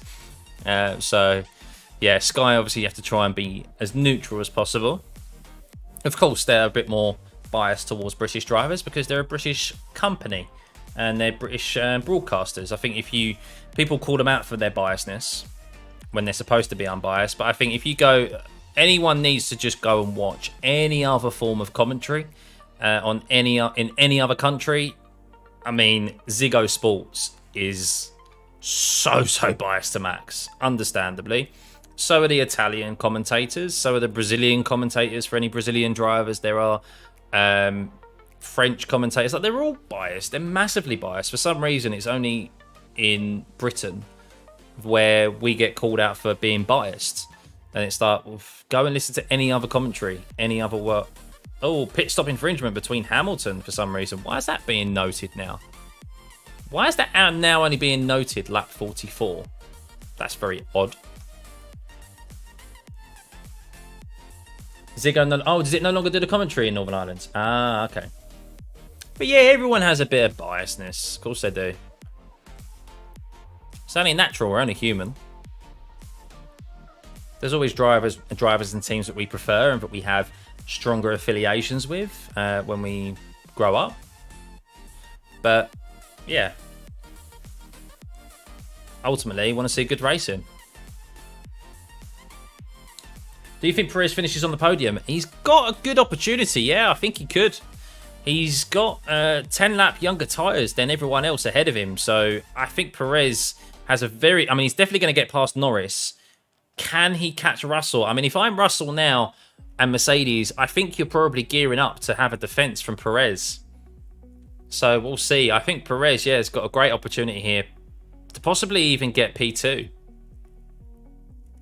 I mean, Verstappen's on a brand new set of hards. The gap's closed between him and Leclerc, but Verstappen's going to pull out that gap again and finish over 10 seconds ahead of Leclerc because he'll be setting purple after purple. I mean, he's fastest in the last sector now, so Max will be setting fastest lap after lap after lap. Your finish bias. Wish they'd get someone back in. I tell you what, Mika is one of my favourite drivers of all time. I grew up watching Mika Hakkinen against Michael Schumacher. I was a massive Mika Hakkinen fan. Loved him. Loved the McLaren. Loved that livery. Yeah. He was a phenomenal driver, Mika Hakkinen. Viaplay took over Dutch commentary, but they're having problems because while Ziggo was biased, the commentators brought much more life to the race. Yeah. Yeah, so you still need that excitement and stuff. I guess it's tough though. I guess it is kind of tough because how much can you hype someone winning races in the manner which they do? It was the same during the Hamilton periods. It was the same during the Vettel period and the Schumacher period. When teams are dominating in the way that they are, there's only so much you can do to applaud what it is that they're doing until it comes to the point of like, okay, well, yeah, like you get it in comments all the time, especially when I do the podcast, and people go, "You don't praise Max. You don't praise Max enough." It's like, what do you want? Do you want this whole podcast to be about how good Max is and how Red Bull is, and just to ignore everything else that's gone on? Like he's about to win 19 times in a 22 race season. Like there's only so much you can do in regards to applauding how well they're doing, because it's just more of the same. They've made it such a norm this last 2 years. You move on to other areas where it's been a bit closer and maybe a little bit more intriguing. Love the Westin new times Roman from McLaren. Yeah. Love Mika. Also that West Silver. Oh, yeah, it was amazing. Vettel did have a very interesting 2010 and 12. Yes, he did. He did. Yes, he did. To be fair. Yeah, was it 2010? Or was it 2000? When did he win his first championship? 2010. 10, 11, 12, 13, wasn't it? And 2010, he didn't lead the championship until the last race, which was Abu Dhabi.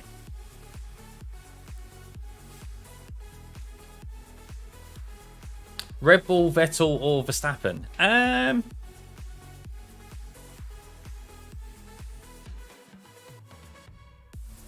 Oh, Leclerc being told 2 strikes for track limits. I don't know, actually.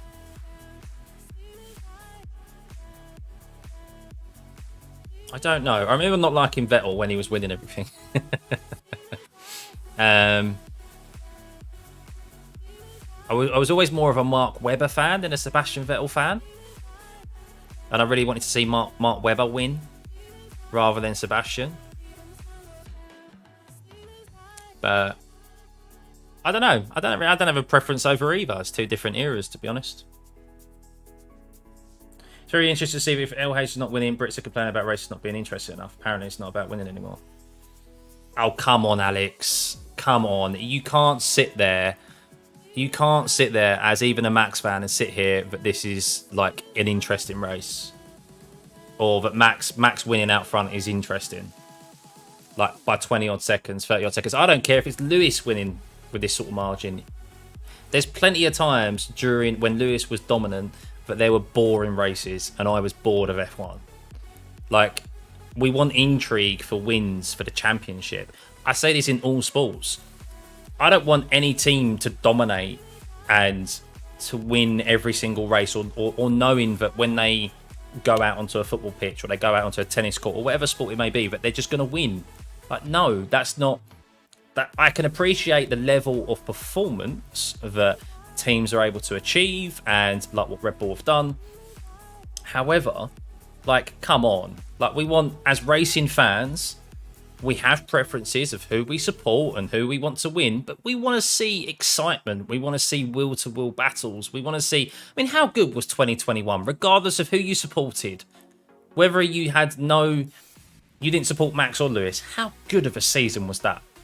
Like, the chopping and changing, they were first or second every single race. They had will-to-will battles. It went down to the last race of the year. Why wouldn't you want that, regardless of who's involved, every single year? Like... Max fan here, season kind of boring. It's impressive, and you cannot say the victory is only the car, but I don't look at Max during the race anymore. No, exactly, and it's a great achievement. Like, we are seeing the most dominant all-round performance in F1 history.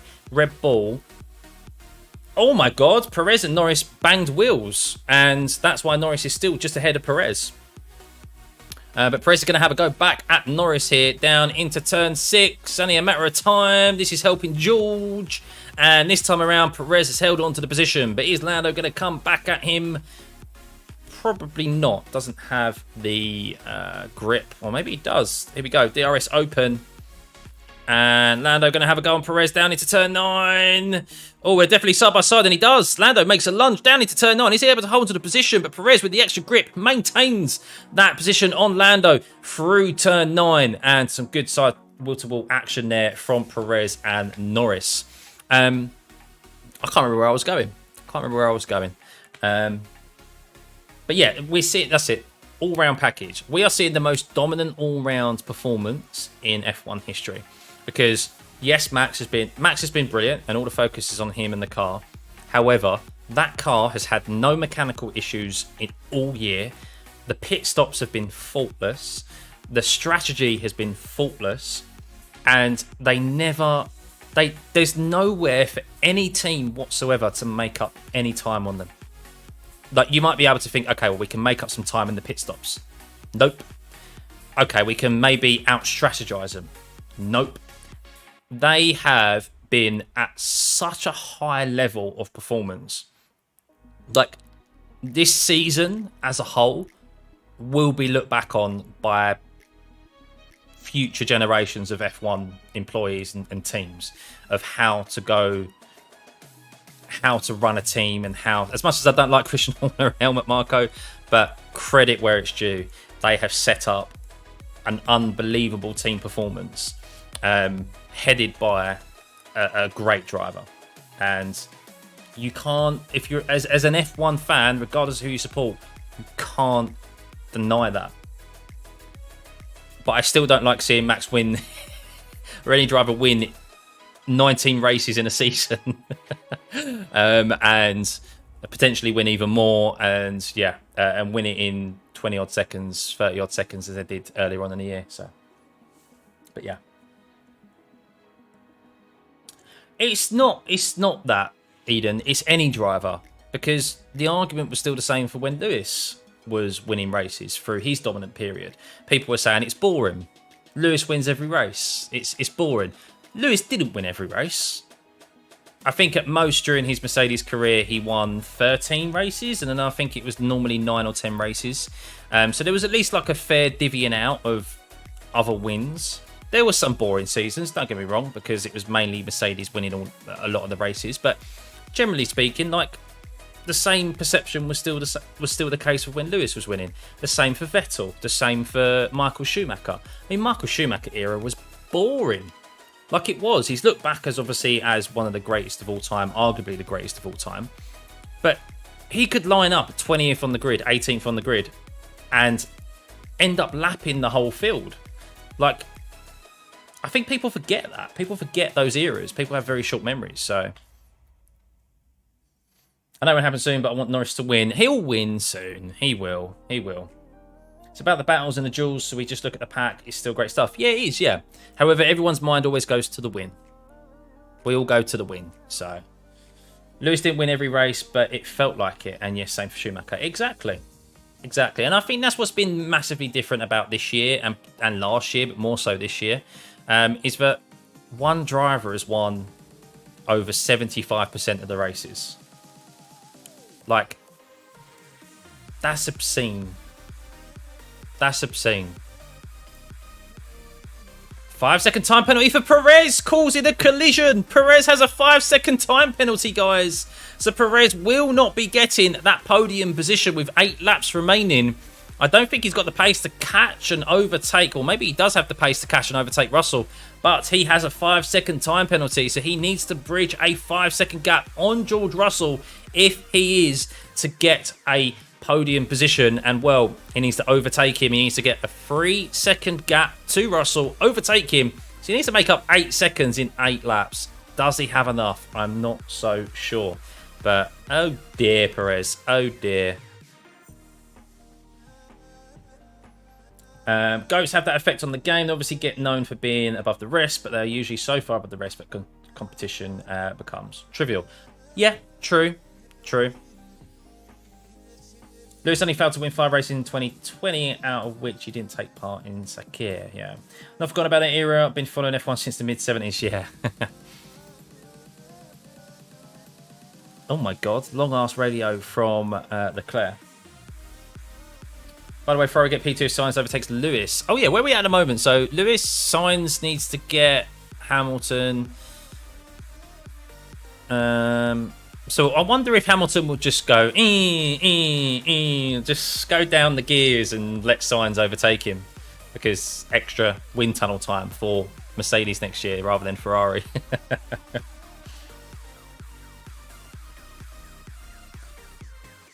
Mert win by a point. There was only 4 points between them, wasn't there? So it was very close. I know it's been tight in the mid-pack as well.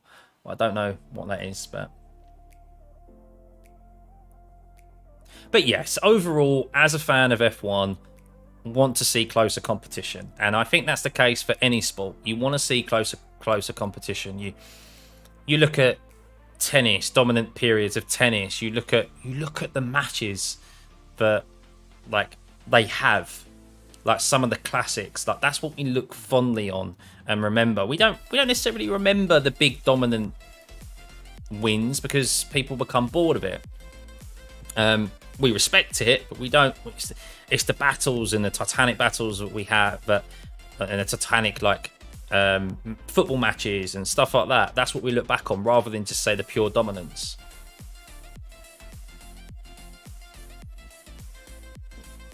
Ferrari masterclass strategy with Sainz on the top two.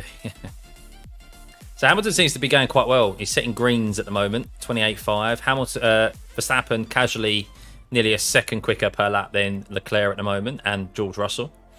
Perez is closing the gap to George, so he is only 1.4 seconds behind George now. So he could possibly secure this P5. This 5 second gap.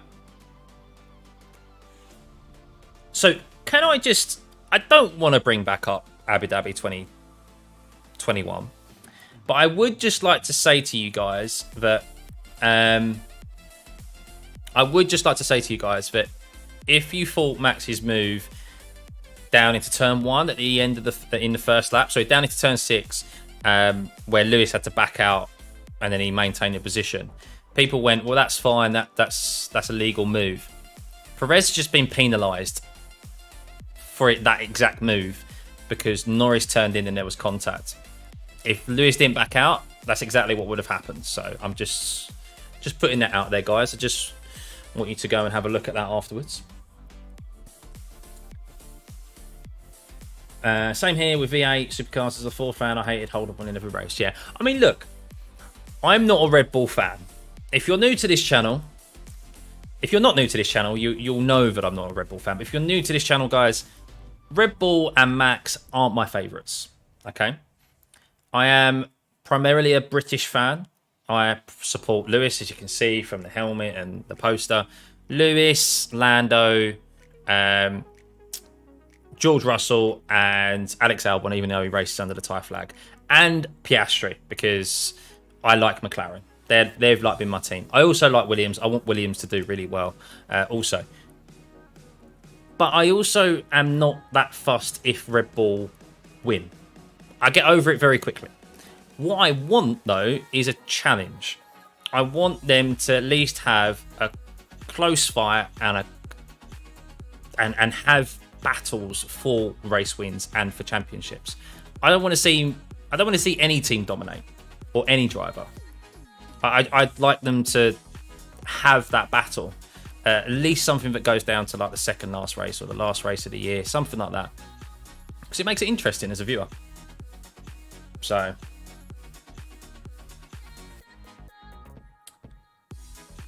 enough of that, Eden.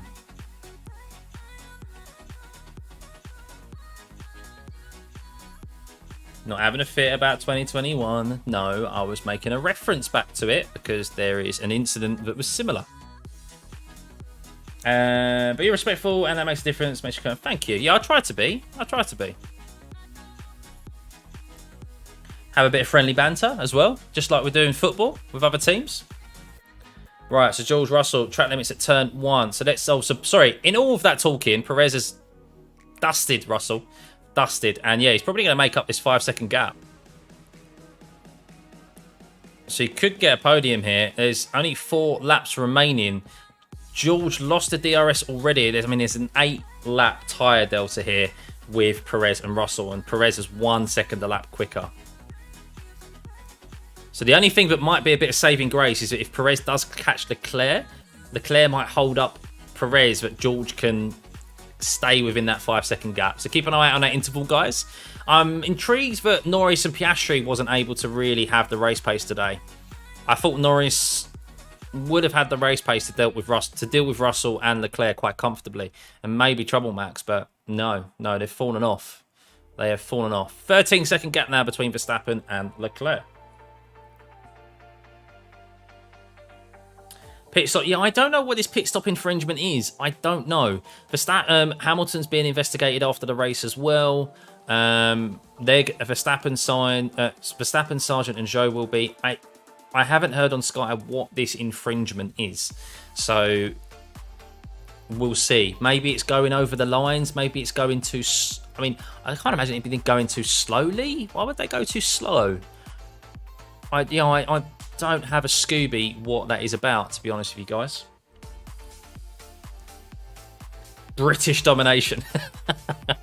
Anything other than a top 4 for the British drivers and Piastri in P5. So McLaren are in the top 5, and then it's either Lewis, George, Albon and Norris in the top 4. Is disappointment for me, guys.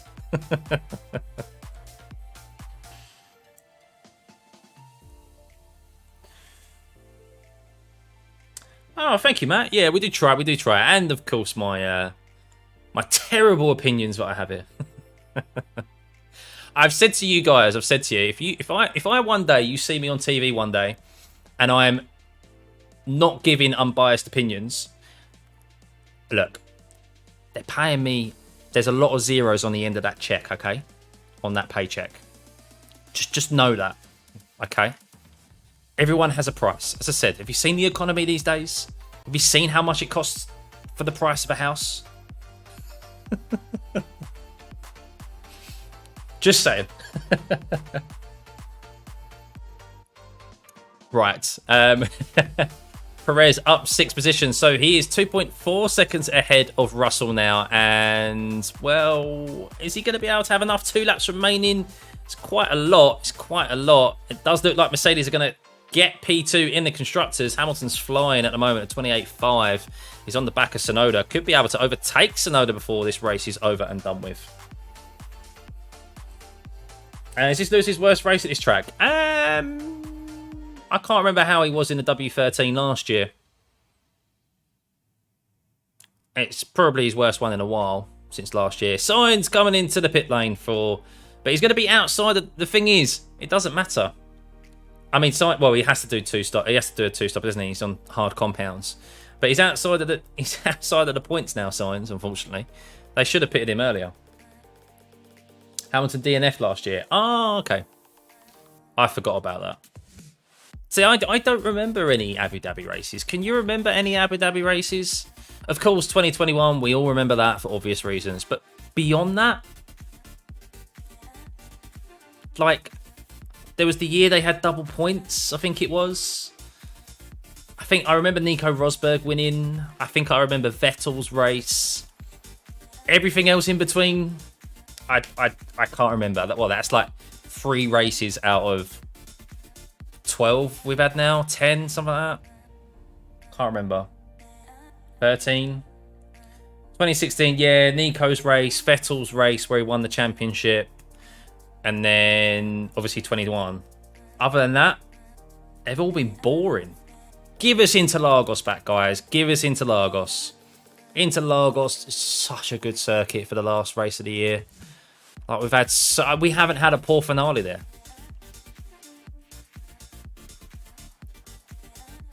Brazil should be. Just Brazil. Brazil should be. But it doesn't have the money, unfortunately. It doesn't have the money. I mean, Qatar is the second last race next year. So we've got Qatar and we've got Qatar and Abu Dhabi as the last 2 races of the year because they pay the most amount of money. So final lap, guys. Final lap in all of this. And wow, Perez has got ahead of Leclerc. Jesus, in all that. But I don't think he's bridged a 5-second gap, though. He hasn't bridged a 5-second gap to Russell as Verstappen comes round the last corner for the last time this year and wins his 19th race. Yes, guys, you heard that correctly. His 19th race this year. Unbelievable stat, regardless of what you think of it. And of course, we've had our thoughts already. Perez is going to come across in second, but with a 5-second time penalty, he is going to lose that podium position, I think, to Russell. That's not 5 seconds. Yeah, it's definitely under 5 seconds. I think it's 4.8 seconds.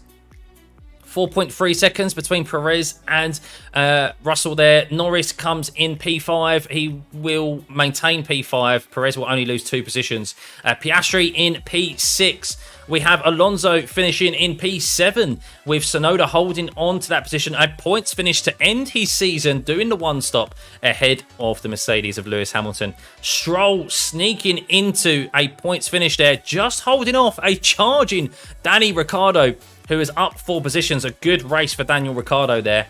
Kind of understated, really. Sainz was in the pit lane. Seems like they didn't make him finish. Ocon in P12.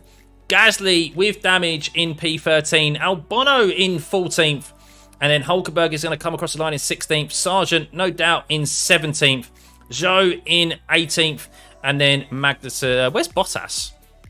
Bottas got lapped, and so did Magnussen. So, yeah, there we go, guys. That is the end of the 2023 season. And as confirmation there, guys, Perez was 1.125 seconds away from securing a podium position, but he does not with that 5-second time penalty, with his collision, bumping wheels with Lando Norris. And yes, Russell rounds off this year with a podium position. Leclerc, second P2 in a row for him. But Max Verstappen, once again, winning this race by 18 seconds, near enough. The teams next year have a lot of work to make up because, well, that car has not been developed since Singapore this year. They're already working on next year's car, have been for some months now. And yes, hopefully, guys, fingers crossed. I don't have very high expectations for next year in regards to teams closing the gap. That way, low expectations, I can be pleasantly surprised for next year. But fastest lap, I think, was Max. I don't think Sainz went out there on the soft tyre. He retired, as you can see, in 18th position. No point sending him out for one more lap after he was lapped by Max anyway. But yes. Oh, Hamilton had a snap. He made the overtake on Tsunoda on the last lap, but he actually had a snap of oversteer, similar to what he's had all weekend, to be honest, and Tsunoda was able to do the cutback on him. So there we go, guys. Yes, your final grid of this 2023 race, guys, and season is Verstappen in P1 19 times. Unbelievable stat, unbelievable, 19 times. Can anyone stop Red Bull next year? Leclerc, P2, Russell in P3, Perez up 5 positions in P4. If that man can sort out his qualifying next year, maybe he will be able to take it to Max. A number of people will say no, but there's been too many times this year where he's just not finished P2 behind Max when Max has won those races. He's been out of position when it comes to qualifying too many times and doing too many of those sorts of races where he needs to recover. Lando Norris in P5, Piastri P6, rounding off ultimately a good year for McLaren. I don't think anyone really thought McLaren would be fighting for wins and comfortable podiums week in, week out after the first couple of races. So hopefully they continue on with that push further up the grid next year, can actually challenge for some race wins and get Lando that all-elusive first race win. Alonso in P7. More podiums than Lewis Hamilton this year. However, I think he's finished behind Lewis in the standings. That is a crazy stat to think. Really topsy-turvy season for the Aston Martin. Started off very strong and then fizzled off in the middle part of the season towards the tail end and never quite really picked up where they started. Tsunoda, great end to the season from him in P8. Some positives for him going into next year. Hamilton, P9. Of course, we know Hamilton struggles this year with the W14. They can only hope that the W15 or whatever they decide to name the car is better than this year's iteration. Lance Stroll sneaking in P10 there, being beaten once again by his teammates. Ricciardo, good result for him back in F1, of course, this year. No one expected that in P11, just finishing outside of the points. Ocon and Gasly, a terrible year for the Alpine team. They have had how many DNFs this season? Unbelievable, them guys. If they could actually sort out their reliability, they probably would be quite decent position-wise, but they're definitely still off the pace as well. Ocon took hard compound tyres, 43 laps there. Wow, wow. Fair play to Ocon. Gasly, they've got a good driver pair in there, in my opinion. Alpine. They just don't have the car underneath them. What's the saying? To finish first, you must first finish. So, yeah. That definitely goes for the Alpine team. Albon in P14, a good year for him. Out-qualified his teammate in every single race this year. Hopefully Williams make a push with James Vowles coming into the team this year. They're going to make some changes back at the factory. They've been building some new buildings. They're very primitive, apparently, compared to other teams. So expect and hopefully expect Williams to move up the grid further next year. Sargent's seat is the only seat in F1 that is yet to be confirmed. And if Sargent is retained for this year, for next year, it's the first time in 5 years, I think 6 years. It's quite a long amount of time, but there hasn't been a driver change, or at least one brand new driver in a F1 season. So Hulkenberg in 15th. Hulkenberg is just... How many times have we seen him this year get into Q3 and then just do that? Drop way down the grid. Haas, I really don't know what value Haas are bringing to the grid at the moment. I really don't know. Of course, Sargent in 16th. We know his position. Still awaiting confirmation on whether he'll retain his race seat. I personally don't think he deserves it, but then who's going to come in and replace him? You try and get someone a bit more experienced, in my opinion, but who is the more experienced driver? Liam Lawson's been branded around, but he's a Red Bull driver. I don't know. Zhou and Bottas in 17th and 19th. As a number of you informed me, this is Alfa Romeo's last race. Sauber will be returning, I believe, next year under the guise of Sauber again, and then changing into Audi in 2025. And then Magnussen rounding off P20. And that is your last grid, finishing grid, positions of the 2023 season. Oh, guys, what a season. What a season. So who's won P2 on the constructors? Mercedes did, because Sainz finished outside of the points and Russell finished only one position behind Leclerc. So there's not a very big points difference there. They had a 4-point advantage anyway, Mercedes, and then Hamilton finished in P9. So yeah, no, big thank you guys for everyone who has tuned in for the watch-alongs this year. We had a bit of a period where unfortunately we had issues with copyright strikes, so we missed out on some growth and some streams, unfortunately. But I found a way around that. And we've had no issues in the last 6 months or 4 months or whatever. So I'm really looking forward to next year, guys. And yeah, onwards and upwards. We hit 15,000 subs today. Oh, it was a nice surprise to wake up to this morning. So big thank you to everyone who has joined us this year. I hope you can join me in the future for some sim racing content as well. So yeah, do really enjoy that, and I'll try and do some F1 content in the off season, maybe some gossip talk. Love a bit of gossip. And some conspiracies and rumors. You know, that's what you come here for, guys. The unfiltered opinions, the unfiltered conspiracy theories. But yeah, thank you, Zed, much appreciated, buddy. Are we going to see a female driver anytime soon? I don't think we'll see a female driver until they genuinely have the pace. Of course, there's a small batch of, like, when you look at percentage of female to male drivers, it's a lot smaller. So the pool of female drivers is a lot smaller to choose from than male drivers. But also, I don't think really, with respect to them, there's any female driver out there who's ripping it up in regards to like pace.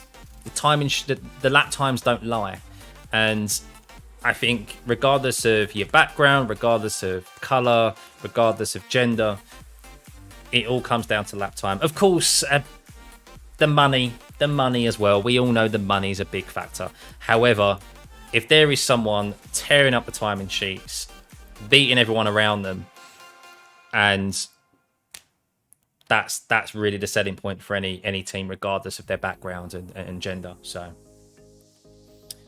Thanks, Monique. Thank you, buddy. Yeah, have a good Christmas. Have a good Christmas. Max didn't progress through the season. Always P1 for someone who he should work hard. Well, what more can you ask of the man? To be honest with you, what more can you ask of him? He's done what he's needed to do. When you're out front, it's very easy to become complacent when you're out front and winning with such a large margin. The fact it's that I'm going to give it credit to him. The fact of it, he's been able to maintain that confidence and keep pushing and build those gaps. He's had an impressive year. 19 wins, like that's unprecedented. No one's ever done that. I think he's got the highest win percentage of anyone in a race season before. So yeah, credit where it's due, guys. Credit where it's due. Thanks for the great commentary. Thank you, guys. Thank you, Spud. Much appreciated. Yeah, cheers, Cobra. The thing is, only the top 1% of aspiring F1 drivers become actual F1 drivers, and the poor drivers, 100%. Let's say 10% of those. Exactly, yeah. So it's very small. I think ultimately they need to make sure. Oh, Albon's been noted for a pit stop infringement. Is there going to be more penalties after this race? I don't get what these pit stop infringements are. Do you guys? Do you know what these pit stop infringements are? I'm baffled. I don't know what they are. There's a number of drivers being investigated for them. Hamilton, Verstappen, Sargent, Joe, and now Albon. That's 5 drivers. That would be very much the FIA, wouldn't it? Thanks, Justin. Yes, there is of course a physical disadvantage. However, I think a number of female drivers now, or just with the development of sports science as well, there's no reason why I don't think. I mean, I would probably say that in the gym wise, they would have to work probably harder than what a male driver would because of because of like genetic advantages that obviously males have in strength over females. Obviously, some females don't, but generally speaking, yeah, there's a lot of gym work that would have to be done to maintain those, obviously, the physicality of the sport. And yeah, but ultimately, it's down to whether or not if they're fast enough. If you're fast enough, it doesn't matter how old you are. It doesn't matter your background. It doesn't matter your gender. In my opinion, that's what I'd be looking at if I was a team principal. That's what I'd be looking at. I'd be like, okay, well, what's their lap times? Like if someone came to me and went, oh, you need to see this kid. Okay, well, how quick are they? That'd be like my first question. Okay, how quick are they? Doesn't matter what. I'm not even asking what their name is, what the colour of their skin is, what their background is, what their gender is. I'm like, are they fast enough? And if they are, then it's like, okay, let's see what they've got.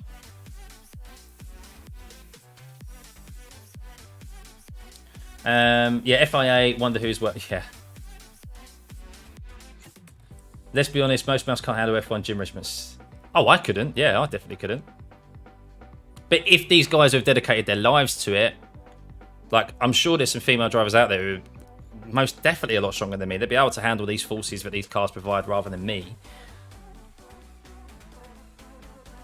Cheers, Tom. You too. Pit stop infringements during FP2 and 3 when going out. Remember Max and Alonso overtaking just after the pit lane. Yeah, but I don't know if there was any. I don't know if that's what it was, if it would be for overtaking in the pit lane. I didn't see any of that on the Sky coverage. They would have shown that.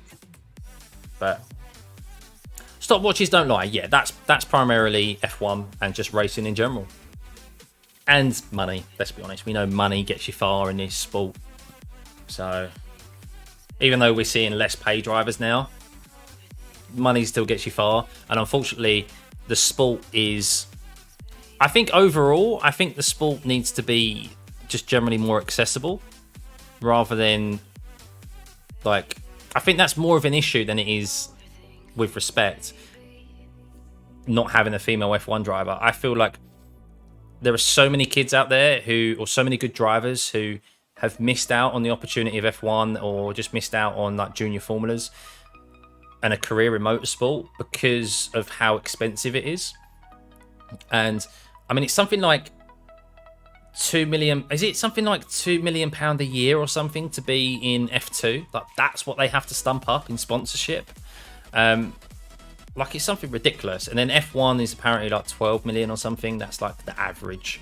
I don't know, something along those lines. Like, it could be even more than that. So it's just, I think that the sport needs to be more accessible. Like, Lewis Hamilton, he's one of the rare ones where he's come from more of a working class background, doesn't have like the rich dads or parents behind them to help support through their career. Most people in F1 have kind of got that. They've got money behind them. There's very few drivers out there now who have been scouted, taken on by a team from a young age and worked their way up through the ranks because of that. Most kids now these days, or most of the drivers that you see, have some form of wealth behind them. It's about aggressive and spatial awareness. Well, you're going very much into the primitive side of things there, but I would say it's primarily the fact of that there's a smaller pool of females in motorsports than there is men. So it's kind of that the pool of selection smaller, but also, as I said, comes down to the stopwatch. Like, I've had my arse handed to me plenty of times by women on sim racing, and it's like, yeah, fair play. Like, they're quicker than me, and it's the same it'd be the same in real life as well. Ultimately, it's the stopwatch. So, yeah, pretty much, Justin. Yeah, it is one of those where you can't really get into it. Like, well, you can. I mean, I think Damon Hill was the last one, really. He wasn't in F1 until he was, what, 28, 29? Very few. I mean, they're already looking at, like, youngsters at, like, 16, 15, aren't they? And you need to have been doing karting before then. I mean, very few people jump in at like 20, 21 years old and or in their mid-20s, and then they're beating, or they're on pace of kids who have been karting since they were like 10 years old, 8 years old or whatever. It is definitely one of those sports where you have to get into it from a young age. It's a bit of a shame. Is there an expensive sport? No way you can get a chance if you don't bring sponsorships to the table. Oh yeah, definitely, yeah. Hamilton's dad wasn't very poor either. He was poor. I wouldn't say he was poor, but he had to work his arse off. He worked. I mean, it's quite well documented that he had to work 2 jobs to basically fund his son's karting career. I wouldn't say Hamilton was well off at all. And then the top of the top get become F1 drivers. So if most applicants are male, it just makes sense. Well, exactly. And I think the thing is as well, I think there's also, you have to realise, whoever that first female driver is, there's going to be a substantial amount of pressure on her. There's going to be a lot of press. There's going to be a lot of like people like keeping an eye on her who normally wouldn't be, like, from outside of the sport because it's a female. There's going to be people wanting her to fail. There's going to be people rooting against her. They're going to, if she has a poor race, they're going to be, the first thing they're going to go and say is because, well, she's a woman. And the teams have a due diligence to make sure that whoever that first female is in F1, they are there and they're able to be there on merit. And they're not there just for a PR boost, because they have a duty of care at the end of the day. And they need to make sure that she's there on merit rather than just bringing the bucks, there for good PR. Because there's going to be so much spotlight on her. So much spotlight. I need to make sure that she's going to be able to deal with it. Well, the first F1 competing properly competitively, not just a test drive. Like, actually competing in the championship in the modern era. So...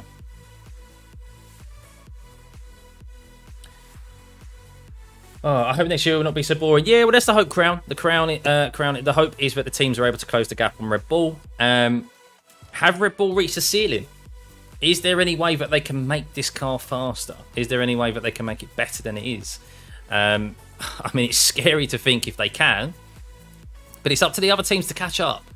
And the longer this regulation set stays as it is, the closer the gap will become. I mean, look, let's say Red Bull are clearly favourites next year, and it's highly likely that they'll win again. They could probably even win the championship next year with this year's car.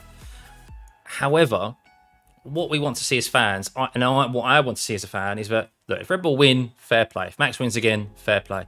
But I don't want to see him winning 19 races next year and in the manner that he's done. Like, come on. Like, give us some actual race. I mean, how good was Singapore? Singapore was a great race because we had 4 drivers from 3 different teams fighting for the win.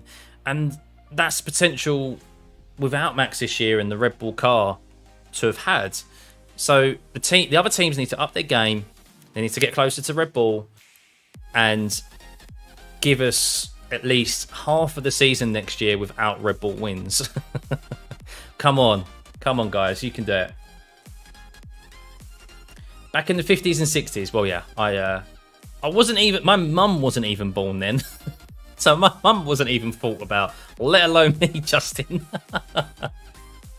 So yes, yeah, the teams have a duty of care to think about who that individual will be once they're ready, rather than it just be a PR stunt, because they could easily do that and win some brownie points and stuff. But then they know that the backlash is going to be very, very harsh if they're not up to scratch. So we've seen plenty of men turn up into the sport and they are not suitable for F1 whatsoever. Latifi, Mazepin, some others as well. But they kind of get a buy because they're just like another one that comes through. So, yeah, older than my mum. I'm sorry, Zed. I'm sorry. That wasn't my intention. Looking forward to next season. We'll see quick enough if the other teams have made the necessary improvements. Yes, I hope so. I mean, look, Ferrari have proven that they've got a car that can compete with Red Bull over a single lap. However, when it comes to a race distance, they're not good on deg. A tyre deg, they haven't been for a good few years now, and that's an area they dramatically need to sort out, because Red Bull can just go fast throughout the whole duration of the race because of how good they are with tyre degradation. We know Mercedes, so I'm hoping and expecting them to make improvements next year. Mercedes, we know they should have a better car next year. This car is like a kit car almost. It started off as a car with no side pods. It was built that way to accommodate the no side pods, and then they've gone to side pods, bolted it on. They've put in the new suspension, which is bolted onto the car in an area where it kind of shouldn't be. It's almost like a DIY kit car, and it's not built for the ground up for the parts that they've got. So they'll be building a car that's purpose built next year from the ground up. So we should see an improvement from them. McLaren, we know, have made massive strides this year. I mean, I don't think we expected McLaren to be fighting for podiums and fighting for potential wins and pole positions after the first few races. So they need to just keep going on the trajectory they are. Will they fight for the championship next year? I'm not so sure, but they should definitely be able to fight for some race wins at certain tracks, get Lando his first race win, and continue on that trajectory to being consistently fighting for race wins and podiums, so that they are an eventual championship contending car in maybe not next year, but the year after. And then Aston Martin, well, Aston Martin started off the year very well, and then they just dipped off. They clearly went in a different direction, or the wrong direction, when it came to development.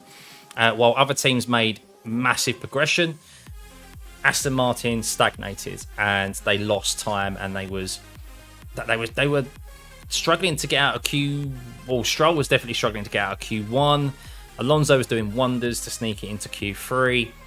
And then they've kind of recovered it towards the end of the year with a couple of upgrades. Lance Stroll is still terrible at qualifying, and is still, to me, a terrible driver, and he's only in F1 because of his dad and taking up a well-deserved seat that Felipe Drogovic should be in, and potentially Liam Lawson or wherever it may be. There's so much talent out there now. And then, of course, we've got Alpine, who, well, they need to just make a car that can finish first rather than actually blow up every time. Williams will improve. As we know, at some circuits they were really strong, surprisingly. Everyone expected them to be easily the slowest car this year, and they haven't been. James Vowles has come in, and he's massively going to improve that team. I think they need a second driver who is more experienced, that can give decent feedback to the engineers, like Albon can. Albon's proven this car this year has potential to score points. Sargent, it's just not good enough. I mean, I don't know about you guys. Have you seen anything this year from Sargent that has indicated he deserves an opportunity next year? I don't think so. I don't even think he's shown any flashes of decent performances. He got 1 point at Kota, but Kota was by default because of the disqualifications from Leclerc and and Hamilton. So he got promoted 2 positions because of that. I think Williams need to be looking at a new driver for next year. Obviously, they're making changes with the manufacturing and factory elements back at home. And then I don't know what the future is for Alfa Romeo. I think Alfa Romeo next year is going to be a nothing year for them until Audi arrives in 25. And then Haas, I mean, yeah, I'm not sure why they're still there, to be honest.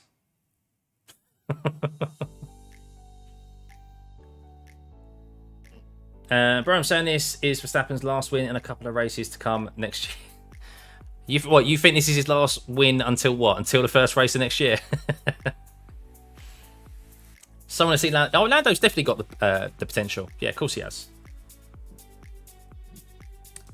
Everyone going to push rod, pull rod, front and rear next year. Well, yes, everyone got a insight. They got the first photos this weekend of Red Bull's suspension.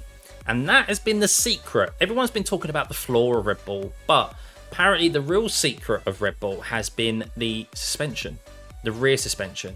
And that's why we've seen massive improvements at the end of the season for AlphaTauri, because Red Bull have given them some like old suspensions that they've been using. Because that is, don't ask me how it works, but there's a way that it combines and the way that it interacts with everything.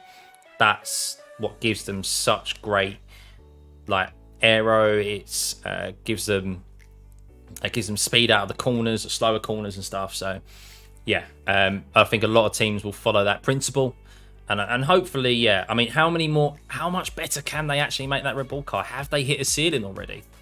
I mean, it does make you wonder, like, can it get any quicker? Like, it's scary if it can get quicker, but can it?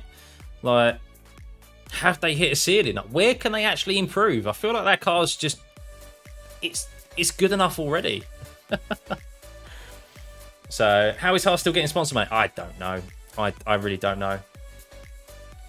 Thanks, Sahel. Thank you. No, thank you, guys. I much appreciate everyone who's still stuck around here for my ramblings. It's what you come here for, isn't it? It's what you come here for. But we got 123 likes on the stream, the last race of the year. So thank you very much. We have ended the stream with 15,030 subscribers. So we've ended up with like 25 subscribers this stream. So yeah, big thank you. I'm now going to call it a afternoon, shall we say. I'm about to go pick up a Christmas tree. Yes, it's that time of the year. So about to go pick up a Christmas tree and let the missus decorate it. I don't touch the decorating. I get told off if I do. So, but yeah. No, thank you, Zed. Thank you to everyone who has tuned in. It's been look, we've had some good races. We've hoped every single race that it wouldn't be Max winning every single season, but I mean, come on, he can't win that many races next year, can he? He can't. And I think for F1 as a whole and the optics for F1 as a whole, Liberty Media and that will not be wanting the same dominance. They've had the tightest championship battle in years in 2021, which had a massive boom in audience and viewership, and then we've had two of the most dominant years in F1 ever. So yeah, it's kind of flipped on its head. They want somewhere in the middle now. They want somewhere in the middle. But yeah, have a lovely rest of your Sunday, guys. I will see you in the week for some sim racing streams. I'll try and do some post mid-season, off-season streams as well, just for some coffee and a catch-up in regards to some news and some conspiracy rumours and conspiracy theories and rumours, of course, because F1 never stops. F1 never stops. So yeah, have a lovely rest of your Sunday, guys. Thank you once again. Hit the like button on your way out. If you haven't already subscribed, please do. This is the end of the 2023 season. Roll on 2024. Thanks, guys. Bye.